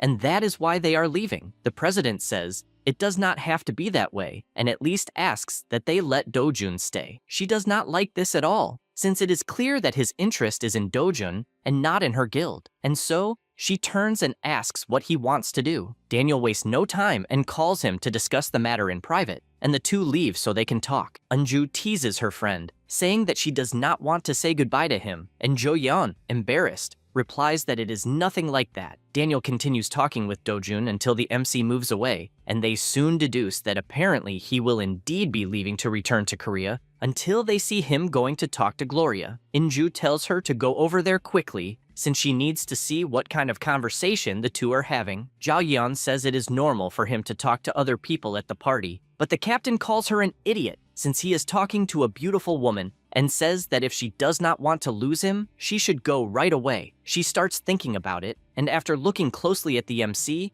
imagines what kind of opportunity she might have by going to talk to him. She also imagines things like living together and so on. At that moment, Gloria steps away, saying that she will wait for his answer since he can call whenever he wants, and Jo Yeon realizes that the girl is definitely beautiful, even though Dojun did not show any reaction. She does not know if she is jealous or what the hell she is thinking. The MC goes back to Gloria and says that he would like to ask a favor, since he would like to participate in the Golden Market and therefore wants to receive an invitation. Jo Yeon hears this and knows that this market is a global event that happens every year in Las Vegas and does not understand what he would do in a place like that. Gloria laughs and says she agrees, but with one condition, that he must go to her house 1 week before the Golden Market opens. Jo Yeon simply cannot believe what she just heard and already imagines the woman trying to seduce him. She keeps wondering whether the MC will accept. Everyone falls silent for a moment, and Gloria notices the presence of the rank S and therefore says that he can respond whenever he wants. But since she has high expectations for him, she decided to send the invitation right at that moment. He looks at the invitation and knows that the VIP card is better than a common invitation. At that moment, someone approaches saying that the view is pleasant. It is Young Pyo, saying that it is a beautiful sight to see the most beautiful women from Korea and the United States together. In addition, he tells Dojun that he is also well-dressed and still accompanied by 2 beautiful women, as if he had the world in his hands. The two stare at each other for a moment, and Jo Yeon becomes worried, since the guy must be planning something. Young Pyo laughs, drawing the attention of everyone present, and asks them not to worry, since he is not trying to do anything because he only wanted to introduce a friend to them, and asks if everyone already knows this person. This draws everyone's attention, since it is the Yakuza member, Takashi. Jo Yeon cannot believe that the guy has already been discharged, and not even the president believes it, since he did not invite him precisely to avoid him meeting the MC, who beat him up. Dojun looks directly at Takashi and comments that, apparently, the body is healed. He replies that yes, and that thanks to this, he gained valuable experience. Dojun replies that he is happy if it was good. The president approaches, saying that he is glad to see him better, and explains that he did not invite him because he thought he would be overwhelmed. Then he mentions that he has a very comfortable sofa and takes him outside the party. Young Pyo realizes that the president is not foolish, since he would not ruin an event that he prepared with such caution. Even so, he runs to stand in front of the two and comments that, in fact, he should rest, since the injuries that Dojun caused must still hurt. Takashi freezes upon hearing this, and the rank S resumes provoking him, asking why he did not receive an apology from the MC. since no matter what happened, an apology is always good. This makes the guy increasingly furious, and everyone around begins to worry about the trouble this could cause. However, the MC draws Takashi's attention and, mocking him, comments that the Yakuzas are a bunch of scum. Youngpyo cannot believe what he heard, nor can Gloria and Jo Yeon. Takashi then turns around furiously and asks what he said. Takashi answers that obviously, the members of the gang are a bunch of scum. Youngpyo cannot believe what he is hearing. Dojin then says that, in fact, they are nothing but useless trash to society, and Takashi confirms it. Zhao Yeon becomes worried, since she feels as if she has seen this before. On the other hand, Youngpyo calls the guy's attention, wanting to know what he is doing by criticizing his own group. However, Takashi turns around with a look of fury that scares even Youngpyo. In addition, he shows his phone and plays the recording he has. The recording was of Youngpyo, in which he ordered that someone needed to die in the Brazilian Rift, and that this person who should die was Dojun. Everyone is shocked upon hearing this recording. Continuing further, Youngpyo ordered that they finish off the MC once and for all, and even concluded that, in the end, they could enjoy themselves with some girls, starting with Gloria and then perhaps Zhao Yeon, since she seemed to be a virgin. Youngpyo cannot believe it, and the MC becomes extremely excited, since he did not expect his eye to be so effective, and guarantees that he picked a fight with the wrong guy, because from that moment on, he will slowly torment him until he wishes for death. Youngpyo feels the pressure of everyone judging him at that exact moment, but even so, he bursts into laughter and shouts that, once again, the Yakuzas ruined everything. Then, he stands face to face with Takashi and knows that if the conversation continues, it will be worse. So with a single movement, he plunges his hand into the guy's heart, taking his life instantly. Then he begins to flee at full speed. The president shouts for all the security guards to pursue him, and immediately a chase begins. Jo Yeon shouts to Dojun that they must go after him, but soon becomes frightened, since the MC is indifferent and could even have prevented the death that occurred, and she does not understand why he did nothing. He, however, only smiles at what happened. That was a shocking night. The incident spread around the world rapidly, and the shock in Korea and Japan was unimaginable. Both governments and hero associations avoided public opinion, and the media constantly reported the actions of Youngpyo and Takashi. Hiju becomes extremely furious when seeing this news, since her plans are never working out. She smashes the television and everything around her. The director only remains silent, listening from outside, until she lets out a scream calling him. When he enters, he sees the destruction in the room, and she asks what happened to Youngpyo. He replies that Interpol and the World Hero Alliance are after him, and that there is no news on whether he has been caught or not. Hiju becomes even more irritated, in addition to wishing that the damn Rank S would just die already. She also asks whether the loose ends have been taken care of. He replies that they have, since all appropriate measures were taken. All accounts, all contacts they had, and even the camera footage were removed. He also asks whether there is anything bothering her. She throws the phone into his hand, and the director does not understand what it means. Haeju explains that it is her personal phone and that only her family knows that number, but, worried, asks him to read the last message. He decides to read it, and the unknown number is demanding cooperation, stating that if she refuses, the evidence will be leaked, and also guaranteeing that it will find her again. He asks whether it might be from Youngpyo, and does not know what he wants with this cooperation. She screams that it does not matter, and that just being connected to him is already a huge problem, and, throwing a jar at the man, orders him to leave the room, saying they are useless. The director leaves the room, knowing that he could be screwed and that he even needs to find a way to survive. But when he opens the door, he runs straight into a wall. This is Gyeong Chul, executive of Group T and Heeju's father. The director is startled by that expression and runs away apologizing. The woman is startled when she sees him and, in the same instant, receives a punch to the mouth that leaves her confused on the floor. Her father asks whether she thinks he looks like some useless old man and delivers another punch to her mouth. Then he calls her an idiot for thinking he would not find out that she paid Youngpyo to kill Dojun. He is actually excited to learn that his own blood is a Rank S hero, and because of that, he very much wants to bring Dojun back home. His daughter is shocked by this, but he states that he does not like how Group P became arrogant because of Seungho, yet the heavens are still supporting them, and therefore he needs to know how to deal with the mess she made. She, with little she can do, simply remains silent to avoid getting beaten more. While things around Youngpyo become increasingly chaotic, the MC's group is returning to Korea. He thinks it was a good expedition, since he obtained a lot of money and raw materials. At this moment, Jo-yeon approaches and says she is curious about something, and asks whether he deliberately let the guy escape. The MC replies that he did, since that way they will move on to the next stage. After some time in Seoul, South Korea, Aun-young is happily eating a snack, and the MC asks whether it is good. He feels happy seeing her like that, but soon his expression changes, since after returning to reunite with his family, he was shocked to find that his grandmother's health had worsened. He does not understand why they did not go to the hospital or even contact him. His sister, embarrassed, asks him not to be like that, saying it was because of the money he earns risking his life and that she did not want to waste it. He whispers in his grandmother's ear and tells her that going to the hospital when one is sick is not a waste. In addition, he earned a fortune in Brazil, so there is no need to worry. His grandmother, in tears, is happy to hear that. With this outcome, the MC took his grandmother to the best hospital in Korea and visited her every day together with his sister, so eating hamburgers became their routine. After a few days in Gasan at the Hero Complex, Chil-kwan says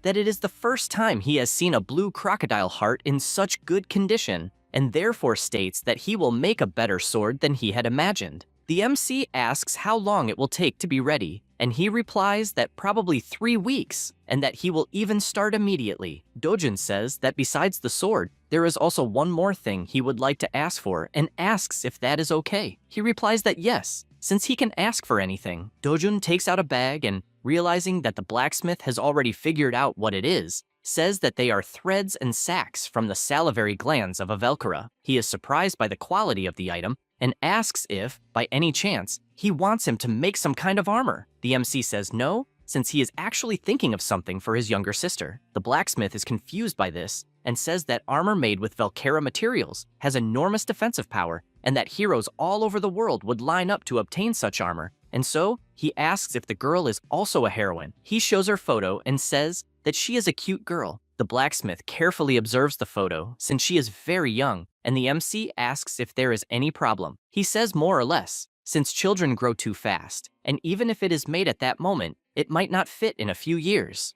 Dojun smiles, since he was expecting something like that, and shows a liquid he obtained. He also explains that it is essence from a tialapu, and that if it is combined with the fabric, the elasticity is increased tenfold. Chilkwan asks if he is serious, since as far as he knows, Tailapu is a very common plant-type monster. The MC replies that yes, and says that he is eager for his work. The blacksmith admits that he is surprised, since just like the Cyclops blood he brought, last time he would like to know how he knows all these things. He smiles and says it is because this is his second life. After that, in the city, a man walks calmly. This is Sung-wook, Secretary General of the former Group S, currently working as a freelancer. He arrives at a staircase and goes down to Cafe Paraiso. After entering, he spots the person inside and feels pleased, since having a cafe in a basement means the owner is someone shrewd, and because of that, it is great for meeting someone in secret. After approaching the person, he hands over his card, also introducing himself as the Secretary General of Group S.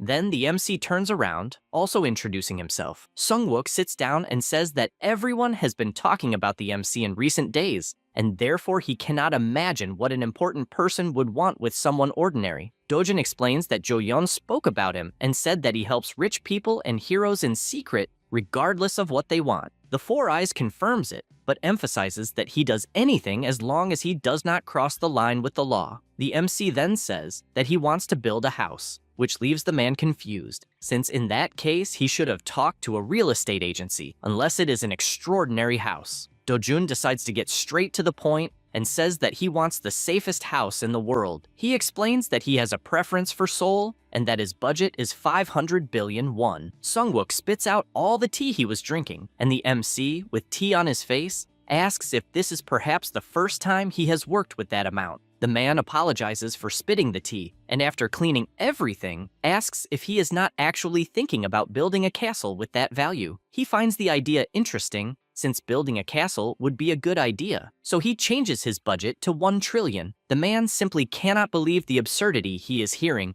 and decides to speak seriously, asking if the MC knows what the safest house in Korea is at that moment. He guesses that it is probably the house of the president of Group S, and Sung-wook confirms it, revealing that the amount spent on that house was 110 billion won and that the construction costs were 80 billion. Then, judging by the proposed budget, he believes that the house would be even more incredible. However, the Gangnam region is out of the question since it will not be possible to buy land there because not a single rift has appeared in Gangnam so far, and this situation has never declined, and the place continues to appreciate. Therefore, he proposes that they can build the best house, but not in the safest area. The MC takes a sip of his tea and replies that the safest place is not Gangnam. The man is surprised to hear this, and Dojin explains that the fact that Gangnam is considered the safest place is because people chose to believe that. The secretary asks what he means by that, and the MC knows that the claim that Gangnam is a safe place is an illusion created by the media. The fact that nothing happened in that place is just a coincidence. Just like in the ruined world where he lived, rifts appeared everywhere. So he asks Four Eyes if he has any area in mind and says that he will buy somewhere in the Guro district. Sungwook asks if he is serious because he knows that it has been a few years since Guro had a rift. However, not very far from that place, a rift appeared recently. The MC is aware of it since it was exactly the rift he eliminated. The secretary asks if there is any special reason for choosing the Guro region, and he simply replies that it is because it is close. After that, in a nearby rift, a dinosaur was walking calmly until it gets startled, and the MC appears cutting it in half. He observes his new sword and admits that it ended up better than he expected. Moments earlier, the blacksmith finished the job and confidently said that it is definitely his greatest masterpiece in life. In addition, he said that he does not need money, since he only used the masterpieces he received and therefore does not want payment. However, the MC transferred it anyway, and he says that he took the satisfaction since it cannot be converted into money until he gets startled upon realizing that he received nothing less than 1 billion for a single service. Dojun carries out a massacre with his new sword and knows that it is a sword easily worth hundreds of billions, since thanks to it, his hunts became much easier. After his meeting with Sungwook to decide where he would build his house, he spent the following weeks hunting rifts. To buy a 3-kilometer plot of land in Guro, he would need at least 500 billion, and perhaps that still would not be enough because of the landowners. While Sungwook suggested reducing the land, the MC replied that he would make more and more money. At night, he returns with his sister, who says she is happy because her grandmother will be discharged in a few days. However, she laments that her brother is always busy, and he says that he indeed is a little. Eun-young asks him not to visit every day, since he has a little sister to do that. He gets emotional hearing those words, until a car stops in front of him asking if he happens to be Dojun. He does not understand what it is about, and the man says that the executive Gyeon Cheol sent them, and therefore asks him to please get into the car, since they were instructed to make him as comfortable as possible. The MC takes a deep breath, puts his sister on the ground, and asks her to close her eyes for a bit. Then, he starts walking and delivers a powerful kick into the car, destroying every centimeter of the vehicle. The man panics because he does not know what to do, and Dojun, furious, makes it clear that they are never to appear in front of him again. The man runs away in desperation, and the MC tries to calm his sister by saying that he only punished a bad guy who tried to separate them. She smiles and says that she will punish anyone who tries to separate them. He finds that funny, picks her up again, and places her on his shoulders so they can leave. He also thinks that apparently he is proceeding through the person who was introduced. Elsewhere, Ju-yeon is having dinner with Inju, and the leader asks if Dojun is really buying a house in Guro. The rank S replies that yes, and that he is even managing it, thanks to a person she introduced. Inju asks if it is serious and also wants to know what she will do. She does not understand that question, and the leader tells her to stop being stupid since she should become the MC's neighbor. The guild leader says that Gloria may want to get even closer to Dojun, since that would make things more fun between the two of them. Jo-yeon panics at this possibility since she knows it is possible, and the girl says again that if the MC really moves, he will probably build a new house, so this should not happen in less than 2 years. The rank S becomes thoughtful about this since she is seriously considering moving to a house near Dojun. Inju notices that her friend is very tense thinking about it, but warns that it was not a joke since she was not talking about the kind of intention she is thinking. Zhao Yeon is surprised hearing this, and the guild leader says that she became certain of something after the trip to Brazil, since they need at all costs to get the MC for themselves, and she would even do anything to get her hands on that luxury car. Ju-yeon asks if the MC has somehow turned into a luxury car now, and she comments that there is no denying it. After all, Dojun is at a completely different level from the other rank S, and, since they brought up the subject, she also thinks it would be interesting to create a guild office near his house. Since those were good ideas, the two of them toast to celebrate. Meanwhile, at the Heroes Association, the president tells the MC that he alone closed 9 rifts in 2 weeks. And besides the enormous amount they paid, he also wanted to see him personally. He confesses that he wants to hear from his own mouth whether he is afraid that Korea might end up in the same situation as Brazil. Dojun sees the gigantic amount of 45 billion won that he received and says that for now, everything will be fine. Taiwan does not quite understand what this "for now" means and asks if he is that obsessed with hunting and closing the rifts. The MC smiles and says that he is just doing his job for money since he wants to build a house. The president simply cannot believe such nonsense. Anyway, Dojun says that he would like to ask something, and the two continue talking. From that day on, the lands around the MC began to be rapidly bought, starting with Julian. The same goes for the president of the association. Other heroes and entrepreneurs jumped headfirst into it. The investors expected nothing less from such an incredible human being, since if everyone is investing heavily in Dojun, it must be because it is something good. Saying that, he shouts to buy as much land as possible around him. More and more rumors began until before they realized it, the lands in the Guro district skyrocketed. However, the MC had already secured more than 10,000 meters of land. He looks at the entire layout of the place, and the secretary asks if that is everything, but admits that he does not understand since from what he saw, the house has less than 500 square meters on a plot of more than 10,000 meters, and therefore wants to know what he will do with the remaining space. Dojun, smiling, says that this space will be used to keep the house safe. He becomes intrigued by this since apparently he wants to build a wall like the one of a castle. He says that it is not something difficult and they could start immediately, but they would first need to check the real estate agencies in the district to do that and choose one. The MC says that President Taiwan will take care of it. The secretary cannot believe such a thing since he does not understand why the president of the association himself would get involved in a construction. After that, in a rift zone, Dojun walks calmly, and the president, talking with another person, says that he received a personal request from the MC. Hongyi, shocked, asks if it is true that he asked to tame monsters. The president laughs and says that he was also surprised when he heard that, since he had never heard in the history of humanity of someone taming a monster, and basically Dojun's request was permission to raise monsters on his own land. However, the biggest surprise does not stop there, since the most surprising thing is that the monster he plans to tame is none other than the dragon Kassarian. The MC, standing before the monster, says he will go easy and is soon attacked by the monster's tail, followed by a laser shot coming from its mouth. 1 hour after this clash, the dragon is completely exhausted, barely able to stand. The MC gently pats the monster and asks it to take care of itself since he will return later,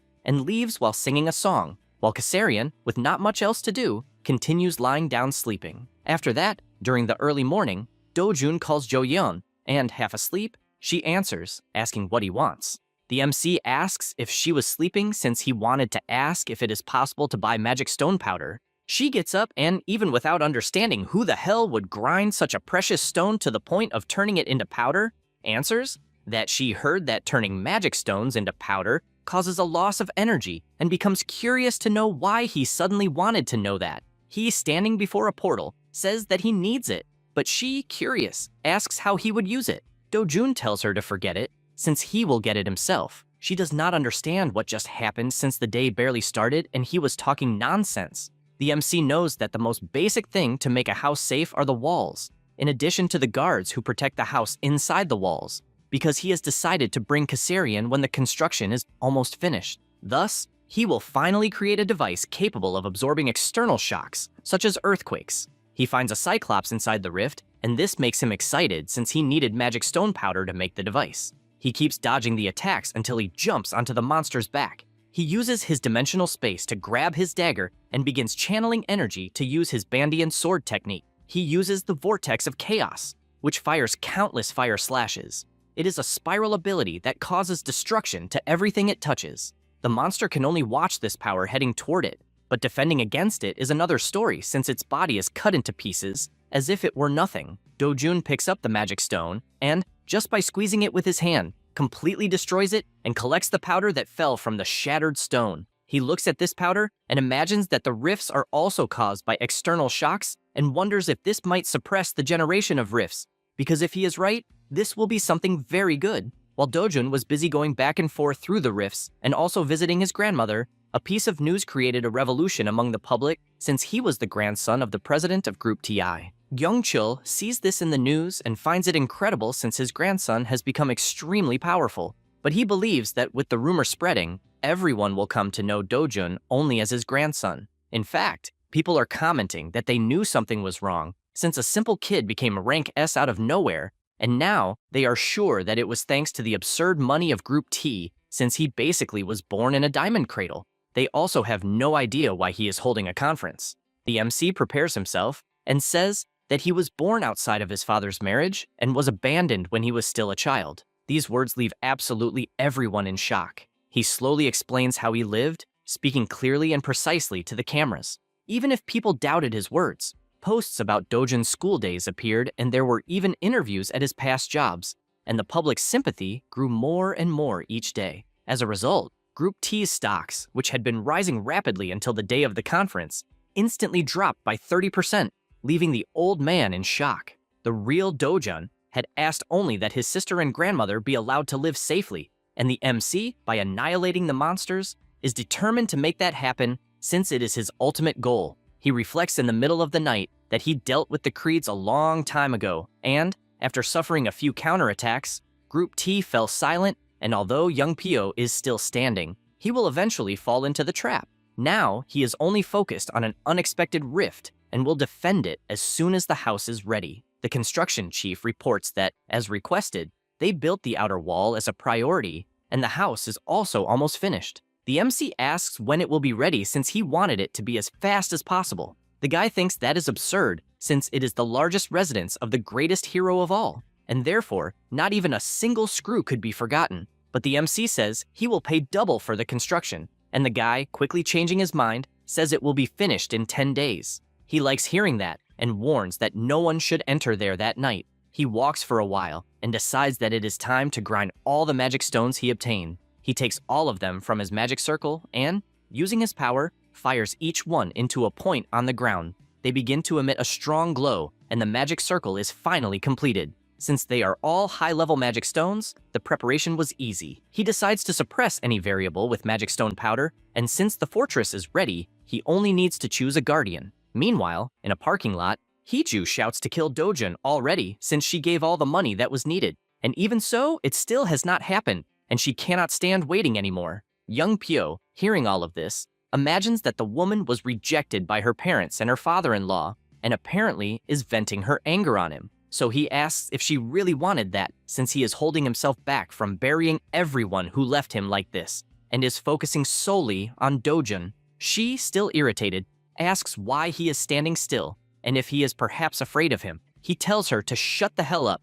and asks if the idiot thinks an S-rank fight is a child's game. He makes it clear that to finish this easily, they would have to kidnap the MC's grandmother or sister to use them. But obviously, if Dojun discovered something like that, he would never leave his family's side. Hiju becomes terrified by the S-rank's expression, since he is even talking about exterminating an entire family. Young Pyo does not hide his anger when she says she is afraid and grabs her by the neck, making it clear that there is no one he cannot kill, since he is sure that Dojun will not be able to protect his family forever, and at some point, he will lower his guard. With that said, he asks if she understood well, since the only certainty he has in life is that he will kill Dojun no matter what it costs. Meanwhile, in another rift, the MC observes that in that place there is no boss, only Death Knights. He sees 3 of them at the entrance and finds it interesting, although he knows they are not easy to kill for several reasons. They do not have a physical body and do not feel pain, so unless he precisely cuts the soul core, they will not die.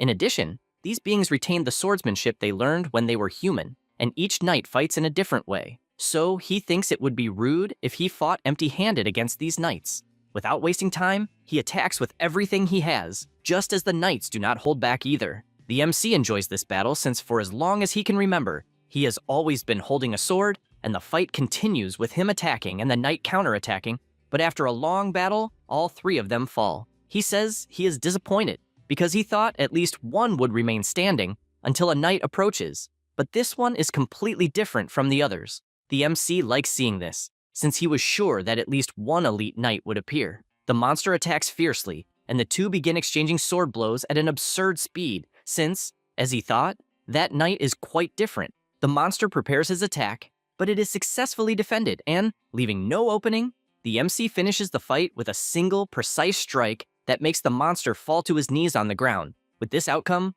Dojun points his sword and orders the knight to become his guard. The elite guards stand in front of him, and he finds it interesting, since he managed to obtain 5 elite guards in 2 days, and his work was worth it. Then he uses his subspace and pulls the knights inside. He believes it is finally over, although he still needs a guard dog. For that reason, he returns to the caves and stands before Kassarian. The dragon recognizes that he is the same hero as before and orders him to leave his nest, but he replies that he is not here to play around anymore and only asks him to follow. Kassarian calls him arrogant, since humans are no different from insects. However, Dojun warns that he will die, and immediately he changes his opinion and asks where they are going. After all, in front of him, he realizes that there is a completely different human, since he is ridiculously strong. They fly out of the cave and the MC orders him to head toward the rift, since they need to get out first. Kassarian questions whether he really wants to go outside his nest, and he, with his frightening gaze, tells him to move already,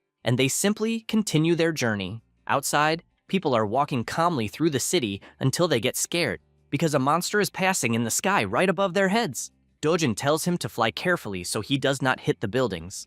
The dragon loses his patience, and the MC asks if he is really going to rebel. Kassarian can no longer hold himself back and shouts that he cannot stand it anymore, since he is a being on another level. This shout gives people headaches because of how powerful it was, and the dragon says again that he will prove his existence is superior. But the MC, without much patience, lands a kick that almost kills the beast and tells him to shut up because he is scaring the people. And with that, the dragon quietly accepts and continues the journey. They go to the Mariana Islands, a United States territory located in the Pacific Ocean. After arriving, Dojun gets off the dragon. This is because that place has many rift zones, and when it happens on a remote island that barely has inhabitants, it basically becomes an open sky dungeon. So, in front of so many monsters, the MC tells his new pet to have fun. The monsters charge to attack, but Kassarian locks his claws into them, and the fierce battle begins. Dojun takes the opportunity to collect the magic stones from the ground and finds it interesting, since he will be able to earn quite a lot in that place.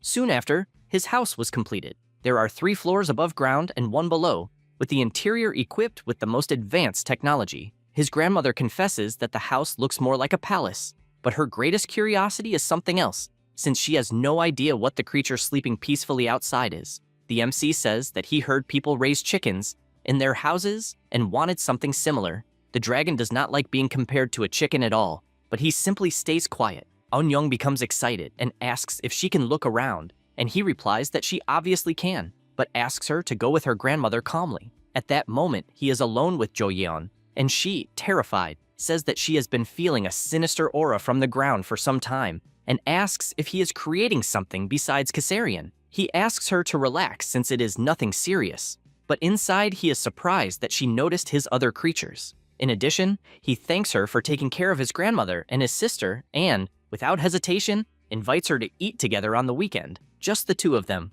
Jo-yeon is surprised since she did not expect such an invitation and asks if by any chance he forgot something. He does not understand, and she explains that they promised to take Eun-young to the amusement park on the weekend and that the little girl is even counting the minutes for it. The MC finally remembers and says he has been so focused on hunting portals that he ended up forgetting, and he regrets it since his sister comes first. However, she suggests that he take her to the amusement park as well so that everything would be fine. With that, the day arrives and the 3 of them walk calmly through the park. People observe them and comment that both Dojun and Jo-yeon are absurdly beautiful, but they do not know who the little girl is and wonder if she might be their daughter. However, other people tell them to shut up, since, if they did not see the news, the little girl is Dojun's younger sister, and if the 3 of them are together, then it is proof that they are a couple. They go on every possible ride until after playing so much, Eun-young falls asleep since she spent all her energy. Jo-yeon is also having a lot of fun,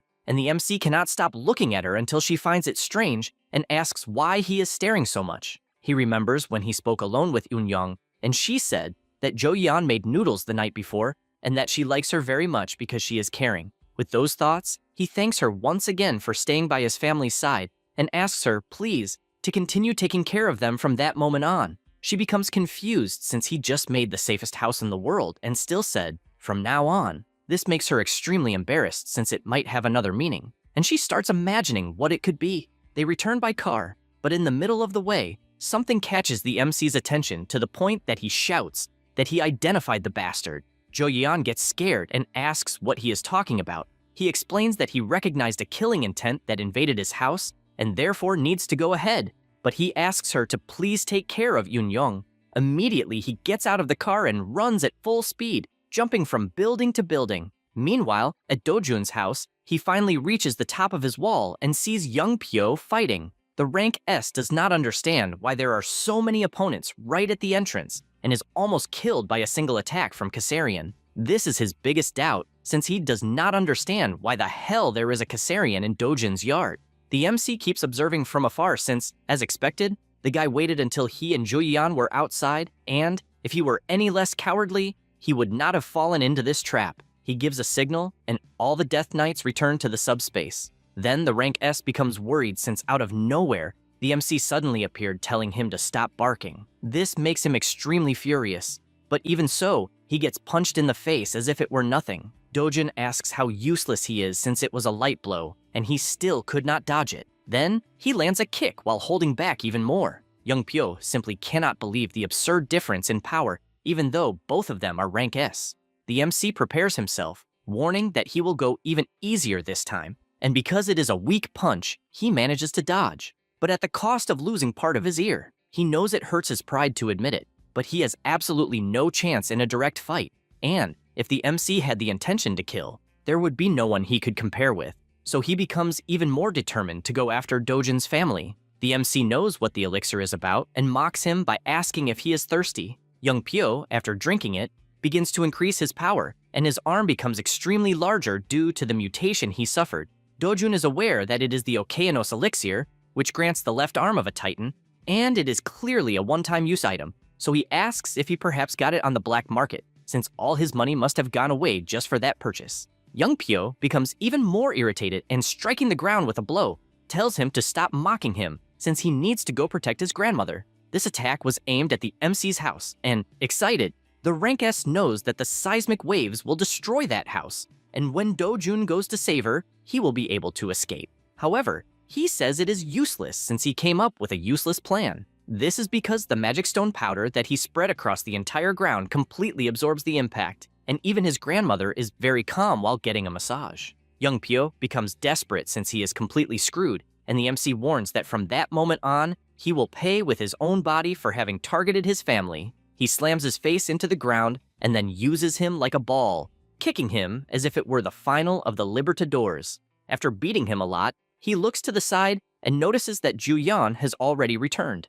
She, together with some guards, says that apparently the situation has already been resolved, and also asks Yoon-young not to look forward. With this outcome, Young Pyo was kept alive by a thread and handed over to the Heroes Association. As for the MC, in his dreams he meets the real Do-jun again, who thanks him for fulfilling his dream of keeping his family safe, and therefore has no more worries since he even did more than he should have, and does not know how he could repay this kindness. The MC, thinking about it, tells him not to worry since he only did his job.